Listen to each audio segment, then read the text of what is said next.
مأزا يا ونتك كاستمغر كبار خني قدوش جورجس كالتفنا عني وحيز برخت قدس النخا شتو مأزا يا ونتك كاستمغر كبار خني قدوش جورجس كالتفنا عني. በስመ አብ ወወልድ ወመንፈስ ቅዱስ አሐዱ አምላክ አሜን። ሰላም ክርስቶስ ምስ ኩላትና ይኹን። ፍቑራት ስድራ እግዚአብሔር ናይ ማሕበር ሓመረኖ ተራድኦ ቻናል ተኸታተልቲ ከመይ ቀኒኹም?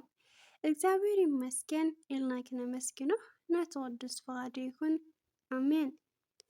እሽምባር ፍቑራት ስድራ እግዚአብሔር ንሎሚ እውን ብምኽንያት 6 ዓመት ምስረታ ማሕበርና ማሕበረ ቅዱስ ጀወርግስ ምስ ኣባላት ማሕበረ ቅዱስ ጀወርግስ ዝተገበረ ቃለ መሕተት ሒዝናልኩም ቀሪብና ኣለና። ሰናይ ምድማፅ።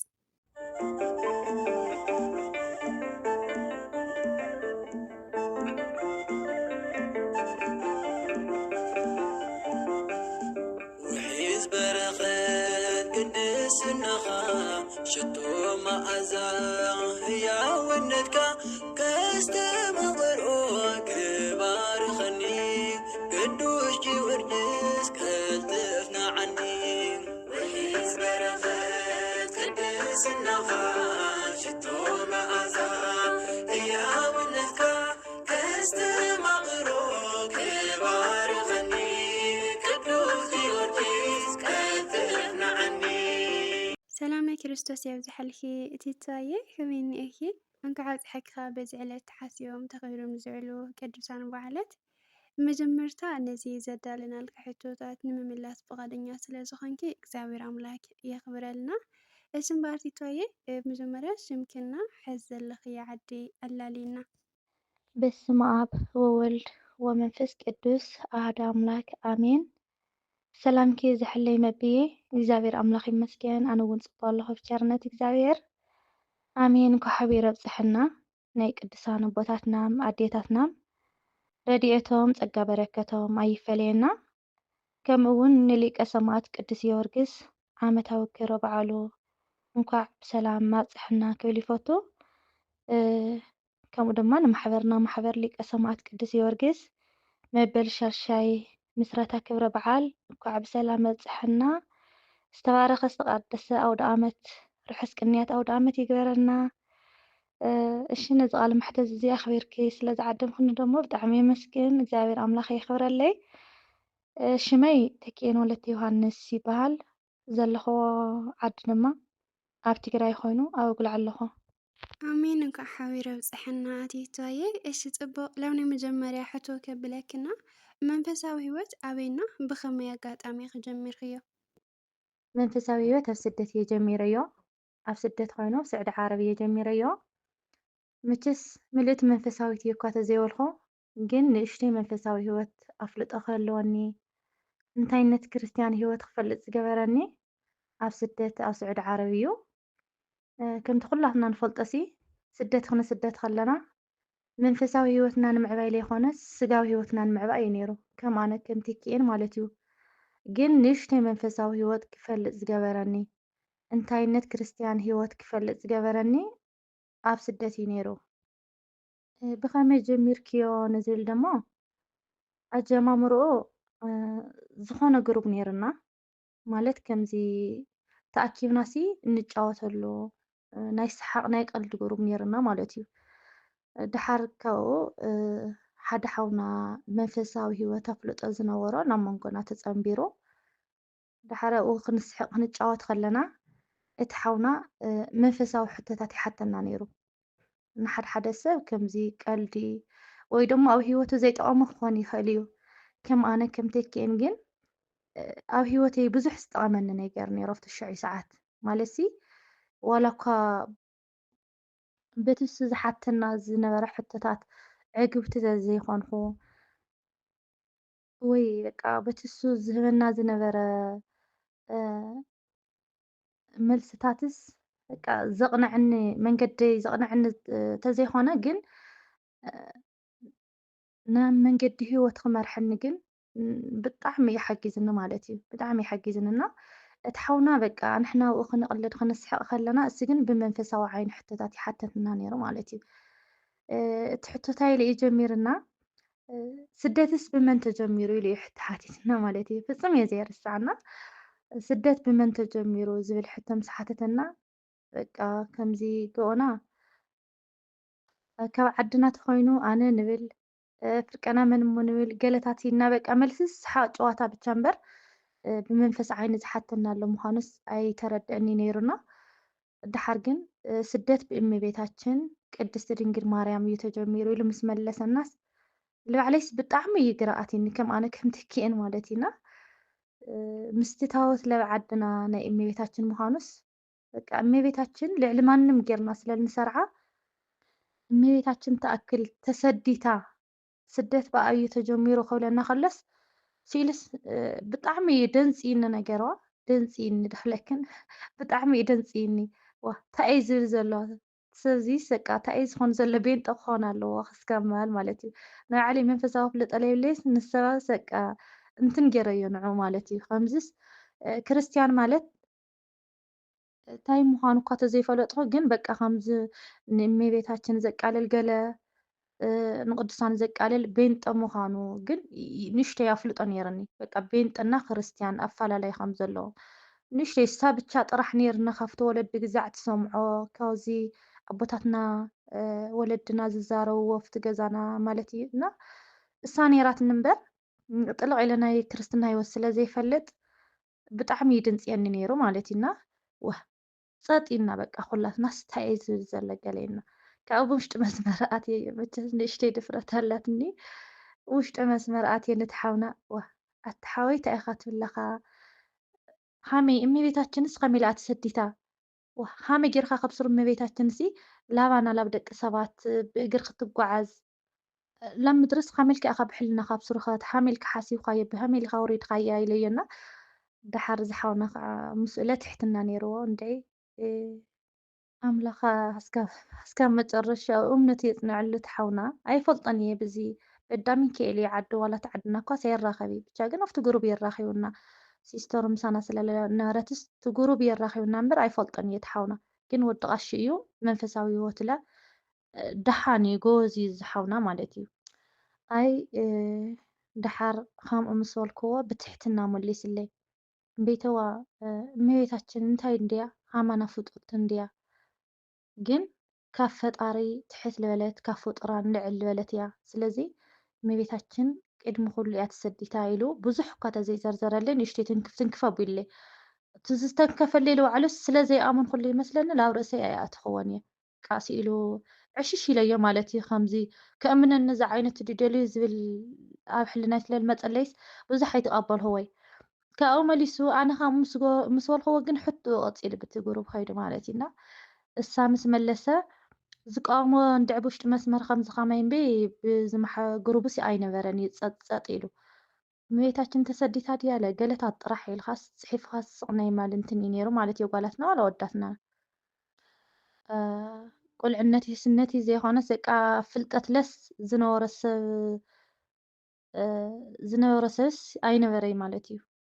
እምበር ብዒድ መስ ዋላ ዓበይቲ ለስ ነይሮምና እዮም ኣብቲ 90 ሰዓት ድሓር በቃ ዘቆልዓለ ቅፅል ኣቢሉ ንእመቤታችን ኣቦኣይ ናይስ መን እዮም ኢሉኒና ኢለ ሓቲቱ ብዝግርም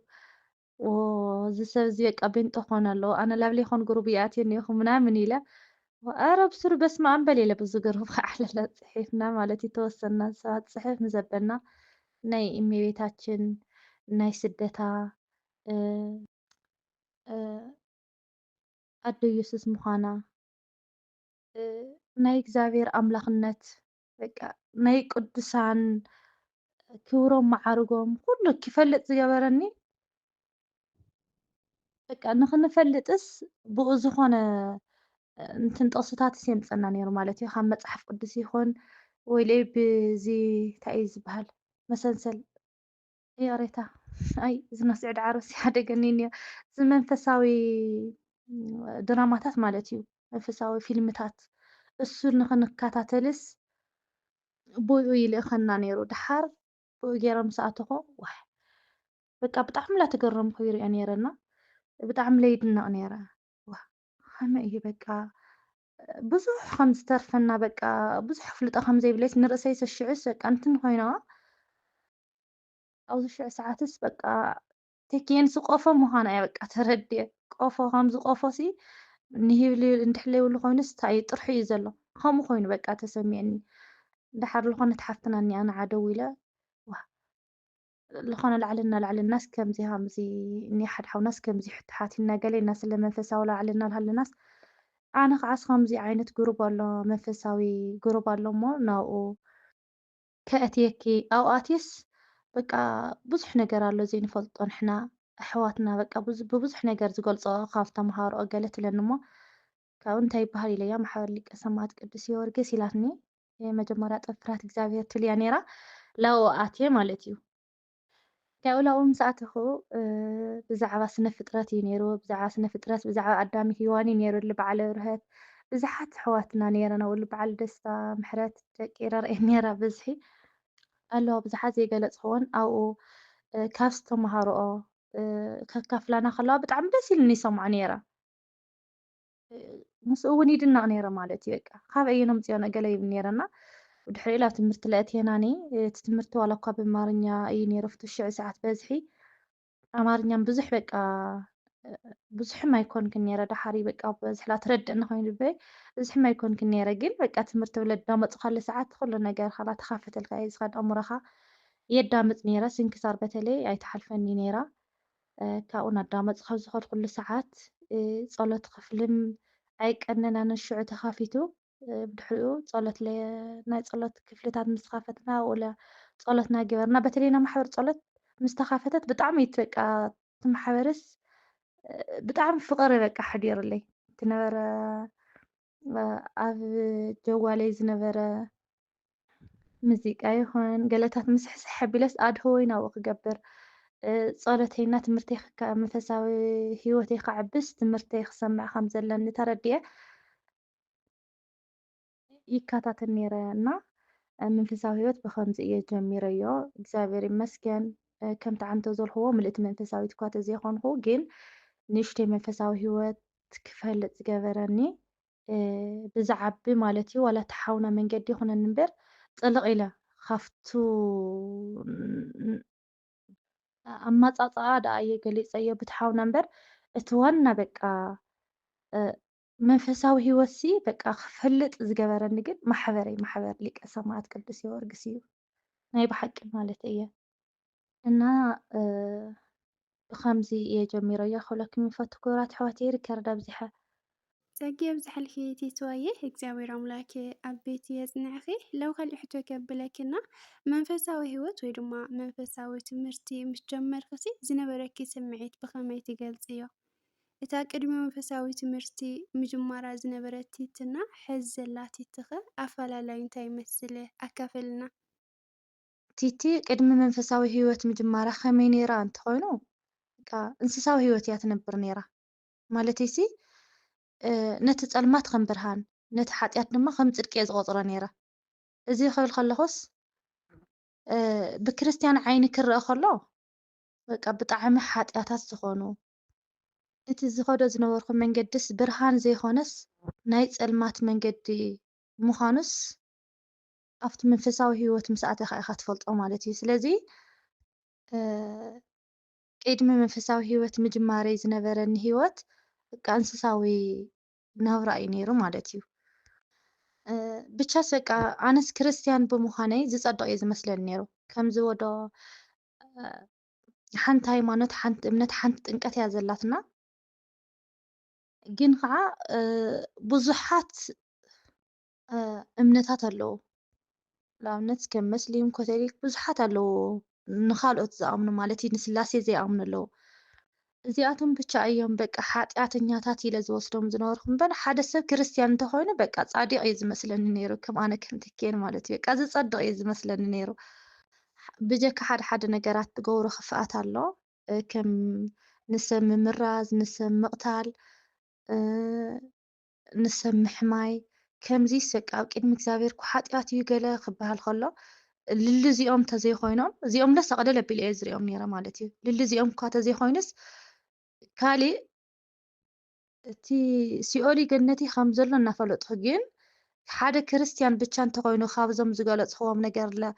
ካብ ንሰብ ምምራዝ ካብ ሰብ ምቕታል ነፃ እንድሕር ኮይኑ በቃ መንግስቲ ሰማይ ዝወርስ እዩ ዝመስለኒ ነይሩ እና ስምዒቱ ብጣዕሚ እዩ ዘሎ ኣፈላላይ ኣብ ክርስቲያን ህይወት ናይ ክርስትና ህይወት ንእሽተይ ክፈልጥ ከለኹ መንፈሳዊ ህይወት ንእሽተይ ክፈልጥ ከለኹ ግን እቲ ናተይ ዝነበርኩ ናብራ በቃ እንስሳዊ ናብራ ኮይኑ እዩ ተሰሚዕኒ ማለት እዩና እምነት ብዘይ ግብሪ ግብሪ ብዘይ እምነት ሞት ምዃኑ ከምቲ ኣቦና ያዕቆብ ዝበሎ ኣነስ እምነተይ ክርስቲያን ከዋላ እንተኾንኩ ግብሪ ተዘይሃልይንስ ባዶ ምዃነይ ምስ ተረዳእኹ ግን በቃ ኣሽዕ እየ ኣነ መን እየ ክብል ክሓስብ ዝኽኣልኩ ማለት እዩ በተለይ እዛ መፅሓፍሳ እዛ ቃልሳ እዛ ጥቕስሳ ምስ ፈለጥኽዋ በቃ ቲትስ መን እያ በቃ ቲ ኬንሲ ዋ መን እያ ትኾንላ ኢለስ ልርእሰይ ብጣዕሚ እየ እንትን ክሓስብ ክኢለ ማለት እዩና ኣፈላላዩ ኣይራኸበ ብጣዕሚ ሰማይና መሬት እዩ ኣብ ምፍላጥና ኣብ ዘይምፍላጥ ዘሎ ሕዚ ግን ዋላ ናፈለጥኩ እኳ ክርብሽ ተዘይኮይነ ሓጢኣት ምዃኑ እኳ መቸስ ኩሉ ክርስትና ህይወትሲ ይጅመር እምበይ ኣይውዳእ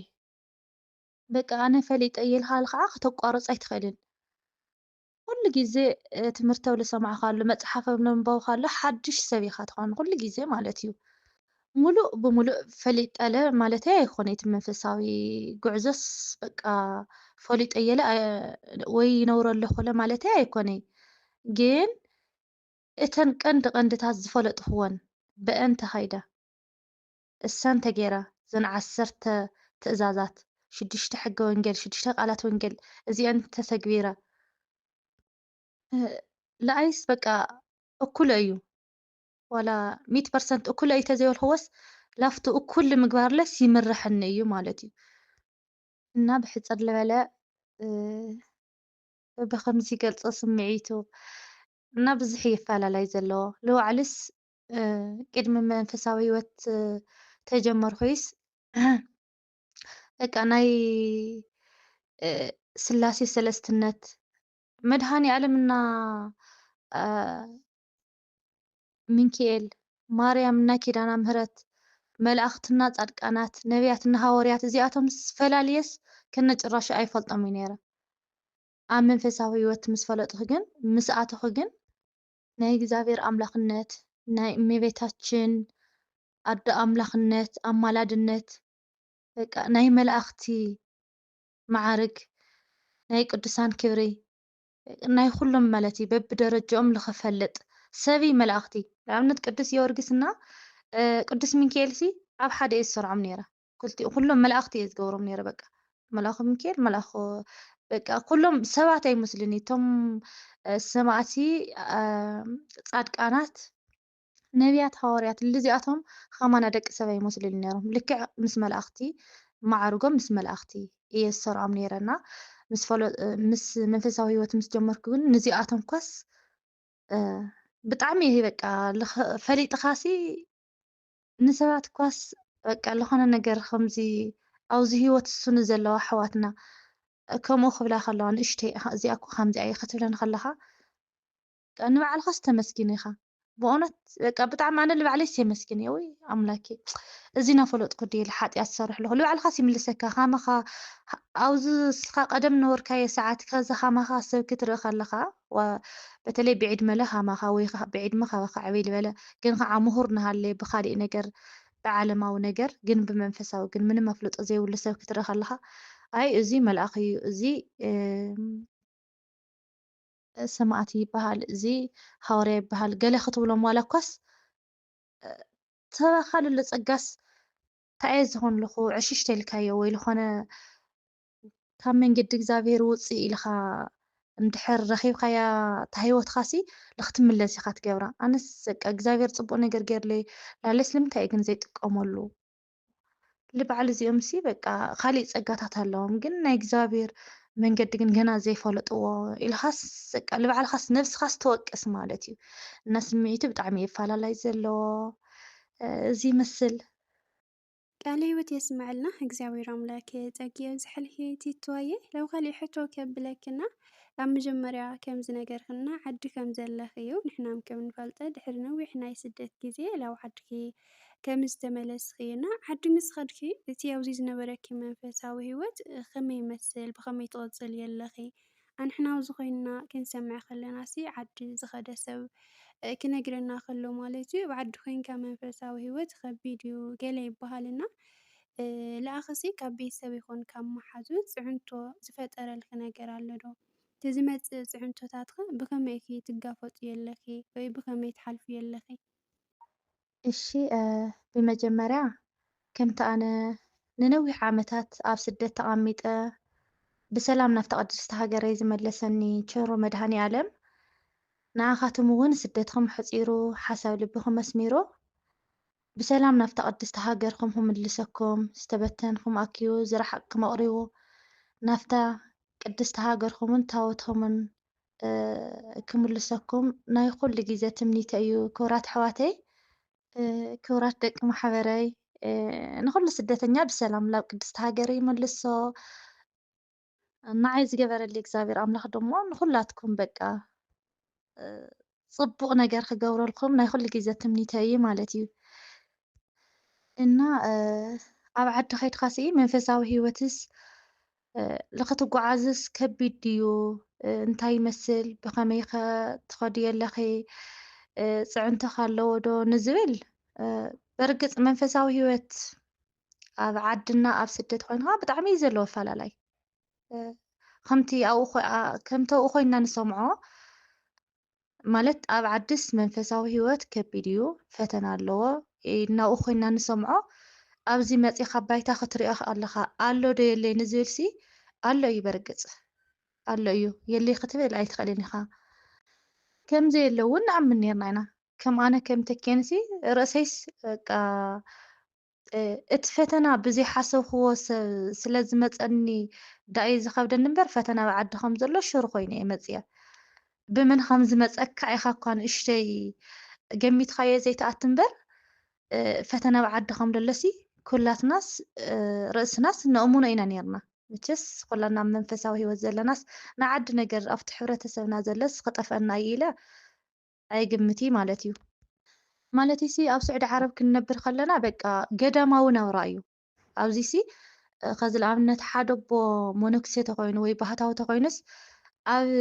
ከተማና ነበረይ ኣብ በረኻ ወፂኡ ዝነብሮ ናብራይስ ብጣዕሚ ይፈላለዩ ዘለዎ ንኣብነት ክገልፀልኩም እንተኮይኑስ ደቂ ማሕበረይ ኣብዚ ሕዚ ከዚ ኣባቴ ኣብዚ ኮይኖም ኣብዚ ሕብረተሰብ ኮይኖም ዝሰርሕዎ ዘለዉ ሓደ ሞኖክሴ ኣብ ጣሻ ኮይኑ ዝሰርሖ ስራሕሲ ብጣዕሚ የፈላላይ ዘለዎ ማለት እዩ ብጣዕሚ ኣነ እኳ ንዕኦም ዘልዕል ተዘይኮንኩ ግን ከም መረዳእታ እያ ክብለኩም ደልየ ከዚ ናባቴ ሂወት ክሓስቦ ከለኹ ከም ኣነ ከም ተኪየንሲ ንብዙሕ ፈተና እዮም ተሸኪሞም ዝኸድለው ይቅርዶ ንሕና ከምዚ ገና መንፈሳዊ ሂወት ዘይጠንከርና ማለት እዩ ኣባ ዝኣኽሉ ምንም ስለ ዓለማዊ ዝፈልጥዎ ተኣምር ዘይብሎም ኳስ ኣብዚ በቃ ከመይ ገይሮም የካይድዎ ከመይ ገይሮም ደቀም ይሕሑ ከመይ ገይሮም እዚ ሂወት እዚ ምስቲ ሕብረተሰብ እዚ ናዚ ሕብረተሰብ እዚ በቃ ፈተና ኣቢሎሞ ከም ዝኸዱ ዘለውስ ብጣዕሚ እንትን ይኮነካ ማለት እዩና ኣንሕና ለስ ኣብኡ ኮይንና ዝፍትነና ሰብ የለይ እቶም ካልኦት ኣብ ገዳም ዘለዎ ብካሊእ ነገራት እዮም ዝፍተኑ ማለተይ በቃ ብዝተፈላለየ ነገር ከምዚ ናይ ቅዱሳን ኣቦታት እንሪኦስ ብሕልሚ ድዩ ወይ ብዝኾነ እንስሳ ድዩ ወይ ብብዙሕ ነገር ክፍተኑ ይኽእሉ እዮም ኣብዞም መነኩሰታት ኮይኖም ኣብ ውሽጢ ከተማ ዝነብሩ ግን ብጣዕሚ ፈተንኦም ከቢድ እዩ እና ኣንሕና ከዓስ ኣብ ስዑድ ዓረብ ክንነብር ከለና ዝሓሸ እዩ ፈተናና ማለት ክንፍተን ንኽእል ኢና እኮ ምክንያቱ ብገንዘብ ብሓደ ሓደ ኣሕዋት ወይ ብሓደ ሓደ ዓራብ የለይ ማለት ይኾነ ሙሉእ ብሙሉእ ኣብ ስዑድ ዓረብ ለስ ፈተና የለይ ማለት ይኾነ ከዚ ንኣብነት ስራሕ ላሰራሕና ነርና ስራሕና ወይ ዝዓረብ መፅያ ገፍ ገፍ ክትብለና ትኽእል እያ ወይ ለሓደ ሓውና ቅርሺ ለይብና ለሃለና ክመፅእ እዩ መንፈሳዊ ሂወትና ከዳኽመና ይኽእል እዩ መቸስ ብብዙሕ ነገር ኣብ ስዕዲ ዓረብ ለትፍተን ኢኻ ፈተና የለይ ማለት ይኾነ ግን ዝቐለለ እዩ ዝቐለለ እቲ ዝኸበደስ ኣብ ባይታ ኮይንካ ክትሪኦ ከለኻ እዩ ኣብዚ መፂኻ ግን ፈተና ለሎ እዩ እቲ ፈተና ደኣ ይልፋላለ እምበይ ኣብዚ ኣብ ባይታ ኮይንካ ክትነብር ከለኻ ፈተና ኣሎ እዩ ነዚ ርእስና ኣሚንናዮ ክንመፅእ ኣለና ማለት እዩ እና ከም ኣነ ከም ተኪአን ከዛ ኣብዚ ምስ መፃኹ ዓዲ ምስ መፃኹስ በቃ ዘይተፀበኽዎ እዩ ዝፀኒሕኒ ማለተይሲ ፈተና ከም ለሎ ከም ዝመፀኒ ኣብ ዓዲ በቃ በቲ ሕብረተሰብ ከም ዝመፀካ ትፅበ ኢኻ ግን ብዘም ዘይተፀበኽዎም ሰባት እዚኣቶምስ ንዓይስ ክዕውዩኒ ክሕግዙኒ እዮም ዝበልኽዎም ሰባት ንዓይ ግን በቃ ዘየለ ፈተና ኣፅኒሖምለይ ኣብ ዓዲ ማለት እዩ ዘይተፀበኽዎ ማለት ልዕሊ 10 ዓመት ኣብ ስደት ተቐሚጥኻስ በቃ ሓፍትና መፂኣ ኢልኻ ብዙሕ ነገር በቃ ንኣይስ ብዙሕ ነገር ክሓስብለይ ዝግብኦም ዝነበረስ ፈተንተይ ኮይኖም ፀኒሖምኒ ማለት እዩና ከም ተኪአን ብጀካ ኣቦይኒ ማለት እዩ ብጀካ ኣቦይኒ ዘጋጥመኒ ፈተናታት ብሕዋተይ እንድዩ ብሓደ ሓደ ፈተናታት ዝፀንሐኒሲ ዘይተፀበኽዎ ነገር ነይሩ ማለት እዩና ፈተና ግዴታ እዩ ለሎ ኣቦይኒ ከዓ ኣይኮነይ ግን በቃ ካብለይ ተፀበኻዮ ትኾን ተሎ ብጣዕሚ ይከቢድ ከም ተኪአንሲ ኣይኮነይ ደ ንዘሽዑ ሰዓት ማለት እዩ ኣይኮነይ ንዘሽዑ ሰዓት ከስካብ ሕዚ በቃ ክሓስቦ ከለኹ ብሕልናይ ንምንታይ ከምዚ ኮይኑ ይብል በቃ ንምንታይስ ካብዚኣቶምስ ንምንታይ በቃ ከምዚ ዓይነት ፈተና ፀኒሕኒ ኢለ ብጣዕሚ እየ ዝናደድ ግን ንእሽተይ መንፈሳዊ ሂወት ኣፍልጦ እንተሃሊካ ምስ ርእስኻ ትዘራረብ ተለኻ በቃ ምልስ ኢልካ ምስ ሕልናኻ ልበይንኻ በቃ ኮይንካ ክትዘራረብ ከለኻ ኩሉ በቃ ሞባይልካ ሚጥኻ ካብ ሰብ ንእሽተይ ግልል ኢልካ በይንካ ክትዘራረብ ከለኻ መልስ ኣለካ በቃ ባዕሉ ትሕልናኻስ መፂኡ መንፈሳዊ ነገር እትመዛዝን ኢኻ ሓቀይ እግዚኣብሔርሲ ልዕሊ ቃዕምኻስ ኣይፍትንን እዩ ይብል ኣነ ከዓስ ንምንታይ እግዚኣብሔር ኣምላኽሲ ንምንታይ እዩ ዝፈተና እዚ ዘፅኒሕለይ በቃ ንምንታይ ኣብ ስደት ዘይቀረኹ ዝበልኩሉ ሰዓት ነይሩ ምልስ ኢለ ከዓ ወይ ኣምላኬ ይቅር በለኒ እንታይ ግን ሃምልኹ ኣምላኽ ልዕሊ ዓቕምካ ኣይፍትንን እዩ ፈተና ዘይብሉ ክርስቲያን መቸስ ተይዘረኣኻይስ ምህርቲ ክትረክብ ኣይትኽእልን ኢኻ ተይትፈተን ካይሊ መንግስተ ሰማይ ክትወርስ ኣይትኽእልን ኢኻ ማለት ክርስቲያን ሂወት ብፈተና ክሓልፍ ኣለዎ እንድዩ ዝብል ንምንታይ ከምኡ ኮንልኹ ዋ ድሓር ከዓ ዘይተፈቲነ ማለት ድዩ ቀሊል ነገር ኮ እዩ ኢለ ለለለ ርእሰይ እመን ኣቢለ በቃ ፍረሽ ኮይነ ካብ ርእሰይ ሕኽኽ ኣቢለ የውፅኦ ማለት እዩ ካብኡ ለለ በቃ ናይዞም ብጣዕሚ ካብ ቅርቢ ቤተሰብ ዝፍተኑ ናለቦና ቅዱስ ዮሴፍ ቃ ናይ ካልኦትም መን እዮም ሓደ ቅዱስ ኣቦና ኣለውሲ ሓፍተይለ ካብዚ ገበረትኒ ሓወይለ ካብዚ ገበረኒ ኢሎምስ ዓለም መኒኖምዋ ዝኸዱ ኣለዉ እዛ ፈተናስ ካብ ቀደሙ በቃ ካብ ኣሕዋት ካላስ ከም ዘሎ ካብ ቤተሰብካስ ከም ዘሎ ግን እዚ ፈተና እዚ ክንሓልፎ ከም ዘለና የቀረን ሕና ኣይኮንናን ደቂ ሰባትሲ ንክርስቶስ ኣምላኽና እኳ ሰይጣን ከም ዝፈተኖ ንርእስና እንተእሚናዮ ለኣና ቀሊል ነገር እዩ ዝኾነና ማለት እዩ እምበይ ሓደ ሓደ ኣሕዋትና እኮ ኣለዋ ዋላ ትሪአን ትኽእላ ኢኻ ነብዚ ናይ ማሕበር ሃመሮኖ ኣለዋ ሓደ 4 ድየን እንደየን ኣለዋ ኣሕዋትና እኮ ስዑዲ ዓረብ ነይረን ርእሰ በቂዐን ረአየን ስሒተን ማለት እዩ ኩራት ኣሕዋተይ ንምንታይ መንፈሳዊ ሂወት ኣፍልጦ የብለኒ ኣነ ተዘይህልየኒ ነይረስ ብእውነት እየ ዝለክን ኣይኮነን ዶ እዚ ነብሰይለስ መጥፋእኹ ነይረ ከምቲ ኣነ ዘጋጠመኒ እየ ዝለክን ዘለኹ ልባዕሉ እቲ መንፈሳዊ ሂወት ኣፍልጦ እናሃልየኒ እኳሲ በቃ ካብ ኣፈይ ዝወፀ ነገር ቃል ነይሩ ወለምንታይ እግዚኣብሔር ኣምላኽ ንምንታይ ኢኻ መሊስኻኒ ዝበልኩሉ ሰዓት ነይሩ ማለት እዩ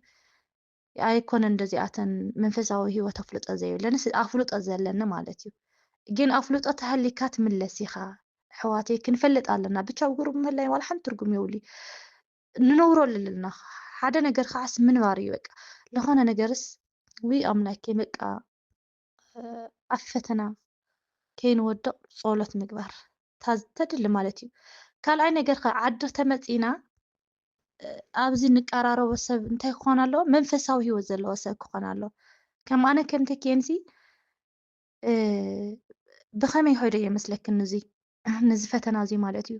ቅድሚ ኩሉ በቃ ዝኾነ ሓሳባት ክመፀለይ ከሎ ከምዚ በይኒ ልርእሰይ ይስማዕምዕሉ ነገር ካብኡ የመና ዝጨንቀኒ እንተኾይኑ ናብ ኣባቴ እየ ዝኸድ። ኣባቴ በቃ ኣነ ከምዚ ከምዚ ፈተና ኣጋጢሙኒ ኣነ ኣይኮለን እየ በቃ ርእሰይ ይርበሽ ኣለኹ ገለ ይብሎም እና ኣብኡ ከይደ ኣባቴ ብጣዕሚ ምክሪ ይህቡካ የእውነት እየ ዝብለክን ኣነስ በቃ ልባዕሉ ሲ ኣባት ንሰይ ከዘወዮ ምስ ዘሎ ኩነት ሓዳር ገለ ላውና ሰብኣየ እየቀይረ ግን ካብ ኣባቴ ክወፅእ ግን ብሱር ድሌት የብለይ ሓቂ ዘረባ ማለት እዩ ምክንያቱስ ምክሮም ንዓይ ልዕሊ ማንም እዩ ኣብ ሂወትና በቃ ናይ መንፈሳዊ ነገር ክህልወና እንተኮይኑ መንፈሳዊ ሂወትና ክቅፅል እንተኮይኑ እኳሲ ኣቦና ልባዕሉስ በቃ መንፈሳዊ ሂወት ኣፍልጦ ዘለዎም ክኾኑ ኣለዎም እዚ ኣባት ነብስና ማለት እዩ እና ኣባቴ ከዚ ዋላ እኳ ላብ ገዛ ይምፁ ግን ኣነ ከይደ ዋላ ላብቲ ገዝኦም ኳስ በቃ ከመይ እኒአ ሂወት እንታይ ይመስል ካብኡ ከምኡ ክብሉካ ከለዉ ባዕሎም ዋላ እኳ ንስኻ ክትዛረቦ እናተሰከፍካ ናሃለኻስ ንኽትዛረብስ ይደፋፍኡኻ ማለት እዩ እቲ ዘለካ በቃ ናብ ውሽጢኻሲ በቃ ዝኾነ ነገር ኩርኳሕ ተሃሊካ ወይ ልሕመካ ነገር ተሃልዩ ወይ በቃ ዝኾነ ጭንቀት ተሃሊካሲ መርሚሮም ይነግሩኻ እሞ ካብኡ ኣቕልል በቃ ሸኽሚ ወደ ሓቂ ዝኾነ ተሸኪምካ ካብዛ ንኻውርድ ተቢልካ የቕልል እዩ ዝብለካ ከምኣን ኣባቴ ምኽረላ ቀልል ትብለኒ ማለት እዩ እና ብከምዚ እየ ዝኸዳ ንምኩላዊ ኣባቴ እየ ዝኸድ ካብኡ ለ ምስ መንፈሳውያን ሰባት እየ ዝደዋወሎ እዚ ኣብ ዓዲ መፅየ ማለት እዩ ኣነ ብዙሓት ኣዕርክቲ ኣለዋኒ ኣሕዋተይ ኣለዋኒ ደቂ ዓዲ ኣለዋኒ ግን ዝደዋወለኒ ሰባት ግን ብስጋ ኣሕዋተይ ዘይኮና መንፈሳውያን እየን ማለት ትፈልጠኒ ይኹን ልበዓል ሂወት ልበዓል ሙሉእ ወዘፍ ኣብዚላ መብራት መልኣከ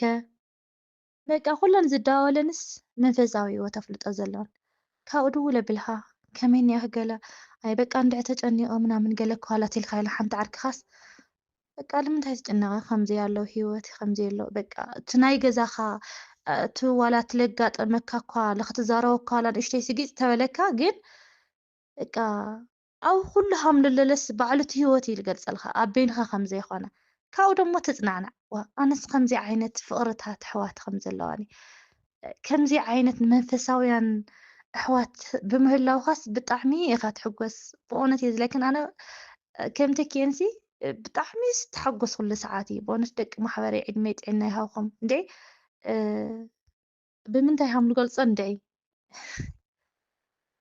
ውዕለታኹም ምስ ላዕየስ ብዙሕ እዩ ማለት እዩ እና ብዓዲ በረኻ እዩ ዘለኹምሲ ብቻ እንድዒ ፍቅርታት ዝኾነ ደቂ ማሕበር ከም ዘለውንስ በቃ ካብቲ ናይ ኣብ ስደት ዝነበርክዎስ ኣብዚ ኮይነ ዘስተማቐርክዎ ይበዝሕ ማለት እዩና በቃ ከምዚ ፈተና እዚ ከጋጥመኒ ከሎ ሓንቲ ግዜ እኳ ተጨኒቅካ ተሪእናኻስ ላዳጋገማ ከመይ ኣለኺ ከዚ ከድሓና ደኒኺ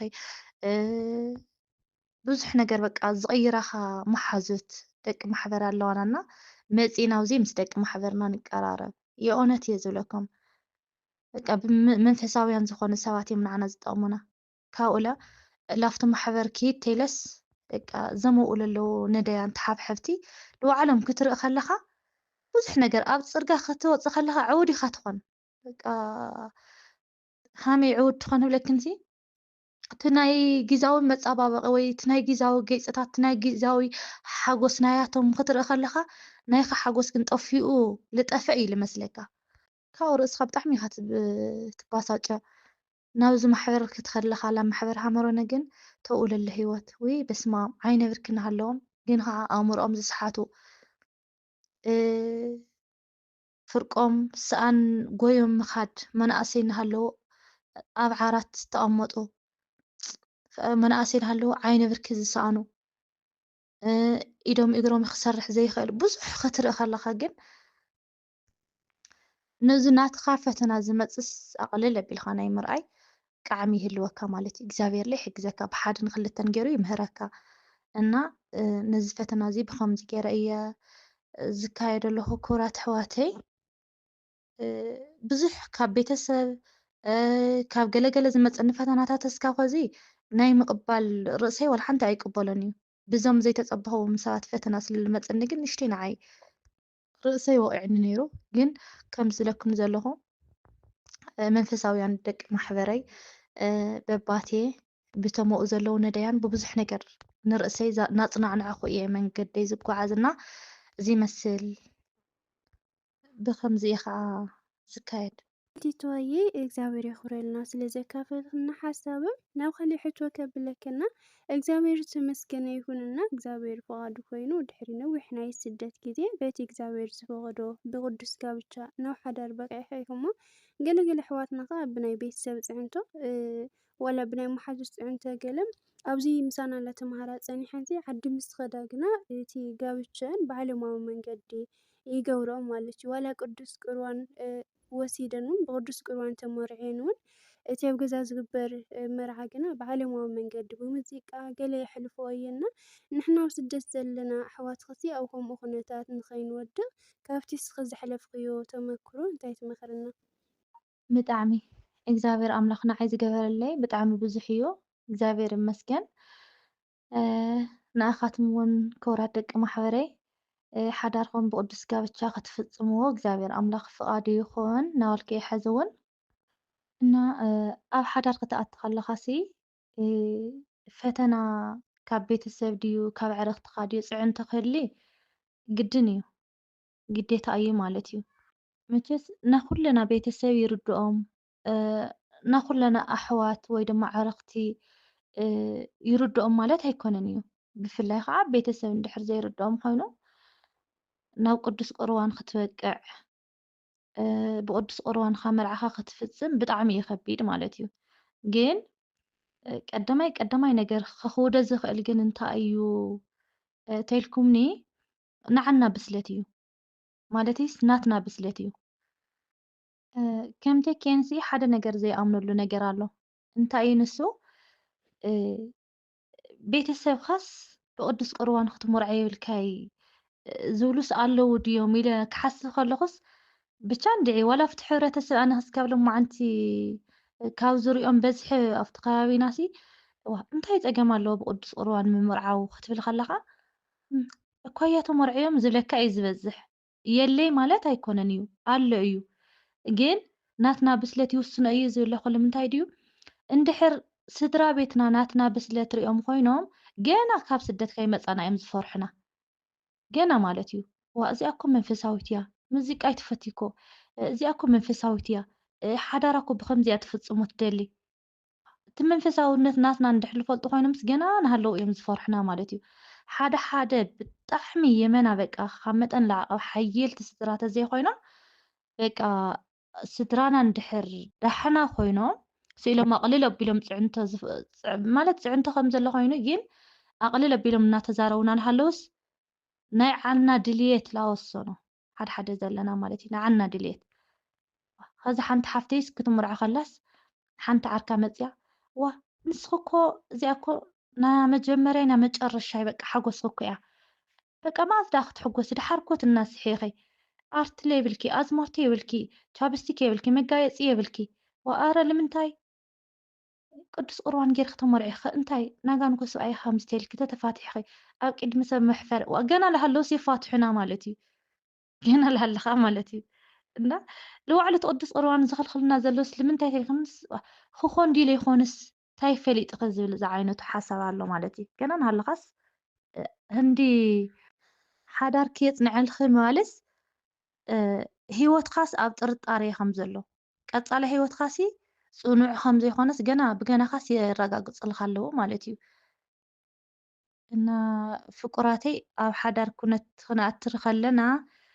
ቀዳማይ ነገር ንዓና ብስለት ክህልወና ኣለዎ ብስነት ክህልወና ኣለዎ ንዓና ማለት እዩ። ናብ ቅዱስ ቁርባን ክንኣቱ ከለና ማለት እዩ። ካልኣይ ነገር ደሞ ካልኣይ ነገር እንታይ እዩ እቲ ንመርፆ ወዲ ኣዳም እቲ ንሕና ለኣና ኣዳመይ ንብሎ ሰብ መንፈሳዊ ኣፍልጦ ክህልዎ ኣለዎ። ስኢሉ በቃ ብኣፉ ጥራሕ ኣነ እኮ ከምዚ እየ በቃ ብልበልክኒ ዘይኮነሲ ቀፃላይነቱ ለበቃ ቀፃላይነቱስ መንፈሳዊ ሂወትስ ኣለዎ ዶ ይርድኦ ድዩ ማለትስ ሓደ እኒአው በቃ ኣብ ሕፀ ምስ በፅሑ ወይ ኣብታ ቁርፂ መርዓ ምስ በፅሑሲ እንታይ እሞ ኣለዎ ትልሂ እናደንውፀ እንታይ እሞ ኣለዎ ሙዚቃ ዶ ይገብሩ እንታይ እሞ ኣለዎ በቃ እሞ ንግደፎ እንደቅርባን ድሓን ዶ ይነቅርቡ ገለመለ ኢሎም ወዮም ምስ ተሰርሐ ምስ ተዘጋጀኻ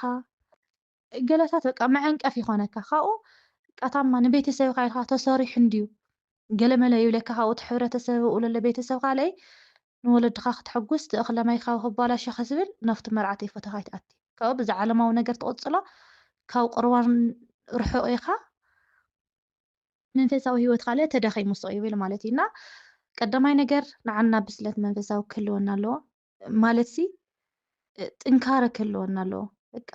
ልርእስና ንእሙነ ነገር ሓደ ነገር ክህሊ ኣለዎ ማለት እዩ ኣነ ብቅዱስ ቁርባን ብኡ ሓዳረይ ጋብቻየ ብኡ ክፍፀም ኣለዎ ክርስቶስ ዘይብሉ ጋብቻ ክርስትያናዊ ሂወት ከም ዘይኮነ ማለት ሕጊ በቃ ናይ ብእግዚኣብሔር ፍቁድ ከም ዘይኮነ እዚኣ ንርእስና ክንእምን ኣለና ካልኣይ ነገር ንመፅኦ ወዲ ኣዳም ለይ መንፈሳዊ ክኾን ኣለዎ ዝርድኦ ሰብ ክኾን ኣለዎ ማለት እዩ እንዶ ዝወድለ ዝርድኦ ተኮይኑ ዝወድለ ዝሕግዘካ ተኮይኑ ምሳኻ እኮ እዩ ተን ቤተሰብካ ለኮ ይርድእልካ እኮ እዮም ዋ ትወድኮ ከምዚ እኮ እዩ በቃ ዳርጋ ዲያቆን እኮ እዩ ዋ ከመይ ጌርና እሞ እቶም ወለድካ ዝባዕሉስ ኣይዕንቅፉካን ስክፍ ይብልልኡ ማለት እዩ ልትዓዲ ወዲ ዋ ዘይፈቲ ኢሎም በቃ ንእሽተይስ እንትን ይብሉ እዮም ማለት እዩ ኣብ ቤተሰብ በቃ እዛ በዝሒ ፈተና ኣይትቐሪ ትብላታይ ድያ ኣብ ሓደ ሓደ ስኢለን እግዚኣብሔር ዝዓደለን ሰባት እኳ ተዘይኮይነን በዝሕስ ፅዑንተይ ፈተና ያላ እያ ካብ ቤተሰብ ትበሃል እንታይ እያ ተልክና ንብቻ ግን ሙዚቃ ማለት እዩ በቃ ሙዚቃ ከዚ ንኣብነትስ ብመዝሙር ተኣቱ ኢኻ ብመዝሙር ብደንቢ ካብ ቤተ ክርስቲያን ኣመስጊንካ ኣብኡ ለይ ደቂ መዛሙር ዓዲምካ ገለ መዝሙር ትገብሮ ኣብቲ ገዛ እሞ ንእሽተይ በቃ ኣጋድሓር መፅኦም ሕምስ የብልካ እንተ ብዓዲ ጓል ድዮም እንተ ብዓዲ ወዲ ድዮም ዋ እንታይ ሕሊፍና ክንብል ኣብና ጓልና ከይተለህና ኣብና ወድና ከይተለህና ዓዲ ወዲ ንዑ ዓዲ ጓል ንዑ በቃ ንእሽተይ ንለሃ ሓንቲ ግዜ ዕድል ሃውና ይብልካ ካብኡ እዛ ስፒከር ውልዕ የብልዋ እሳቶም ይለህዩ ምንም ክትገብር ኣይትኽእል ኣብቲ ሽዑ ሰዓት ማለት እቲ ሕብረተሰብ ቀስ እናበለ ተተረድአ እምበይ ስለለይ ይርድአልካ እንታይ ክትገብር ኣለካ ንስኻ ብቻ እዞም ምሳኻ ዝኣተዩ ኣወዳት ይኹን ብደቂ ተባዕትዮ ይኹን ብደቂ ኣንስትዮ ይኹን ዘለዎ ዕረኽትኻ መንፈሳውያን ትገብር ሓቀይ መንፈሳውያን ትገብር ከዚ ኣብቲ ናተይሲ እንድሕር ክዛረበኩም ኮይነ ሙዚቃ ነይሩ እዩ የነበረይ ማለት ይኾነ ኣዶ ኣባትየ ምንም ኣብዚ ወዲ ኣባትየ ምስ ሓለፈ ካብ ዳኪዳና ምረት ለዳ ኣባትየ ላብዚ ላብ ነዳያን ማለት እዩ ላብቲ ማሕበርና ማሕበር ሃመሮኖ ይቅርታ ካብ ኣጋላልፃይ ማለት እዩ ኣባትየ ክብል ከለኹ ላብዚ ማሕበርና ማሕበር ሃመሮኖ ላብኡ ኣቲና ካብኡ ዓዲ ወዲ ኢና ከይድና ውል ሃለና ምስ ቀረብና ማለት እዩ ዓዲ ወዲ ለ ምንም ኣይነበረይ መርዓሊ ስለ ዘይነበረይ ሙዚቃ ለይነበረይ ኣብ ዓዲ ጓል ግን ኣብቲ ናተይ ግን ማለት እዩ መጀመርያ ምሳይ ኣትዮም እዮም እዞም ተምሃሮ ማለት እዩ ምስ ኣተና ኣብኡ ሸብሸባ ነይሩ መንፈሳዊ ዓይኒ ነይሩ ኣይቀረቡ ኣይተቐበሉ ኢለ ነይረ ኣይቀረቡ ኢለ ዋላ ገና ዝሃለኹ እዚ ኣይ ቅዱስ ቁርባን እንወሰድና ሃለና ተለሀይ ኣይወሉኒ ምክንያቱ ስድራይ ንዓይ ይፈልጡ እዮም ንዕርኽተይ ዋላ ነዞም ወዳት እዮም ነጓላት በቃ ኣብኡ ለሎ ሰብሲ ዕርኽቱ ንዑ ተለሀዩ በቃ ጠቕላላ ኣነ እሳቶም ንክለሀዩሲ በቃ ብጣዕሚ እንትን ኮይኑዎም በቃ እምበይ ለኣናት ፅዕንቶ ምንም ልሕደረና ነገር የለይ ምንም ክንብሎም ስለለይከኣና ግን እንታይ ጌርና በቃ ዕርኽቲ መርዓው ስሱእና ከይተቋርፅ ፎቶይና ላባና ብባና መጋረጃ ግብር ኢልና ኣውኒአኩም ዕወዲና እዮም ማለት እዩ እና ካብኡ ስድራና እቶም ዝርድኦም ኣሕዋተይ እተን ዝርድአን ቤተሰብ ብሓደ ገፅ ስው ኢለን እቶም ዘይርድኦም በቃ ናይ ሓጎስ መዓልቲ እዩ ኢሎም ዝሓስብዎ ሰባት ከዓ ኣብኡ ዝተወሰነት ናይ ሓደ ሰዓት ዝኣክል ዋ ተይኸድናይ ብስር ለላኡ ተይኣተና ኢለን ቤላ ተሎ ፀኒሖም ይኾነዋ ኣንትና ምስ ንኸድናይ ተቋሪፅ እምበይ ኣብኡ ለስ ይልሀይ ነይሩ ማለት እዩ ብድሕሪአና ለ እንታይ መኸም ደስተኦም ኣብ ናያቶም ተሓበርትስ ኣይኮንናይ ዘለና ማለት እዩ ምክንያቱስ ክርድእልካስ ኣይክእሉን እዮም በቃ ንስኻሲ ኣነ ስድራ ቤተይ ሙሉእ ብሙሉእ በቃ ክርድእለይ ኣለዎም ትብሎም እንተኮይንካሲ መንፈሳውያን ክኾኑ ኣለዎም እዞም ኣቦኻ ኢልናኻ ኢለ መንፈሳውያን ክኾኑ ኣለዎም ማለትሲ በቃ ጥልቕ ኢሎም በቃ ጥዕዮም ፍርሓት እግዚኣብሔር ዘለዎም ፍልጠት ዘለዎም ክኾኑ ኣለዎም ከምኡ ተኮይኑ እንተዘይኮይኑ ኢለ መርዓኻ በቃ ሙሉእ ብሙሉእ ወይ ነዳያን ክትሕልፍ ኣለካ ወይ ለ ኣብ ቤተ ክርስቲያን ክትሕልፍ ኣለካ ትውዳእ እምበይ እዚኣ ኣላ እያ እታ ፈተና ሓንቲ ኣብ ሓዳር ክትመፅእ ከለካ ፈተና ካብ ስድራቤት እዚኣ እያ እንተዘይኮይኑ እቲ ካብ ዕርኽቲ ዘሎ ካሊእ ግን ንዓና ብስለት እዩ ከዝለ ክቡራት ኣሕዋተይ እዚ ግበራ እዚ ኣለዋ መዓት ኣነ ይፈልጥ እየ ከዚ ኣብቲ ናተይ መርዓ ደው ኢለና ኣይታ እየን ኢለናኒ ዋረት እንታይ ክትኮን ለኸይ መርዓ ክደስታኽ እኮ እዩ በቃ ሒና ምጉደፍ እዮ እዚ ቀለም ኒዕበላ ኢድክ ዝተቐብኢ ክነዒ ዋረ እንታይ ክትኮን ለኽ በቃ ጨጉር ዋላ ዝና 4,000 እንዶ ስልከ ኣብዙ ልዕሊ ቁናኖ ክሰኣሙጡ ኣቐመጥ ኣቢል ክልንዒ በቃ ዘይብልኦ የነበረ ማለት እዩ ዘንዕርኽተይ ዝንዓለሞ ንዕርኽተይ ተነብዚ ዘለዋ ምሳይ ኣብቲ ናይ መርዓ እንቲ ናይ ዝዓረኻ ዘይኮናስ ተን ቅድሚ ሕዚ ዝነበራ መተዓቢተይ ዕርኽተይሲ በቃ ደው ኢለን ዘን ቤተሰበይ ብስጋ ቤተሰበይ ለዝኾና ደው ኢለን ሓምኡ ኢላን ነረን ማለት እዩ ኣብ ምንታይ ኣብዚ ፓነር ስለ ዝረአዮ ዋ በቃ ከምዚ ኢላ ድያ ትመፅእ ገለ ኢለን ብጣዕሚ ይዳነገፃ ነይረን ከኣነ ለዋ እንታይ ኢኽን እሞ ትብላ ኣለኸን ሰብኣየይ በቃ በዓል ገዛይሲ ኣይፎቲ ኣርቲ ኣዝማቶ ኩሕሊ ገለ መለ ኩሉ በቃ ኣጠንቂቕኒ ምንም ክገብር ከም ዘይብለይ እንታይ እሞ ኣብ መርዓይ ሰዓትስ ክኾርየኒ እኒ ማለት ድኢሉ ገለ ለመን ኢኹም ሕጉስ ኢለየን በቃ ንድል ኢልንና ከምዚ መምኽኔታ እንትን ኮይነን ካብኡ ፀጥ ኢሎም ምንም ኣይበሉኒ ማለት ለኣተን ከይኾርየን ኢለስ ከምዚ እንድዮም ንሳቶም ለይፈትዩስ እኮ ከምዚ እኮ ኣይፈቲ እኮ በቃ ገለ ክብለን ከለኹስ ዋይ በቃ ሓዲጎንኦ ንእሽተይ ዝሕል ኢለን ከላይ ማለት እዩ ናተይ ድሌት ለብቻ ለይኮነስ በቃ ናዩ ድሌት ለድዩ ኢለንስ ንእሽተይ ዝሕል ኢለን እና ንዓርኽትና ስለልበላና ናይ ዕርኽትና ፅዕንቶ ክሓድረና ይውሊ ተሓሊፋሲ ብጣዕሚ እዩ ዝሕጉሰካ ሓደ ነገር በቃ እዛ መርዓ ሕልፍ ተይላሲ ወይ ኳዕ ዘይገበርኩ በስመ ኣብ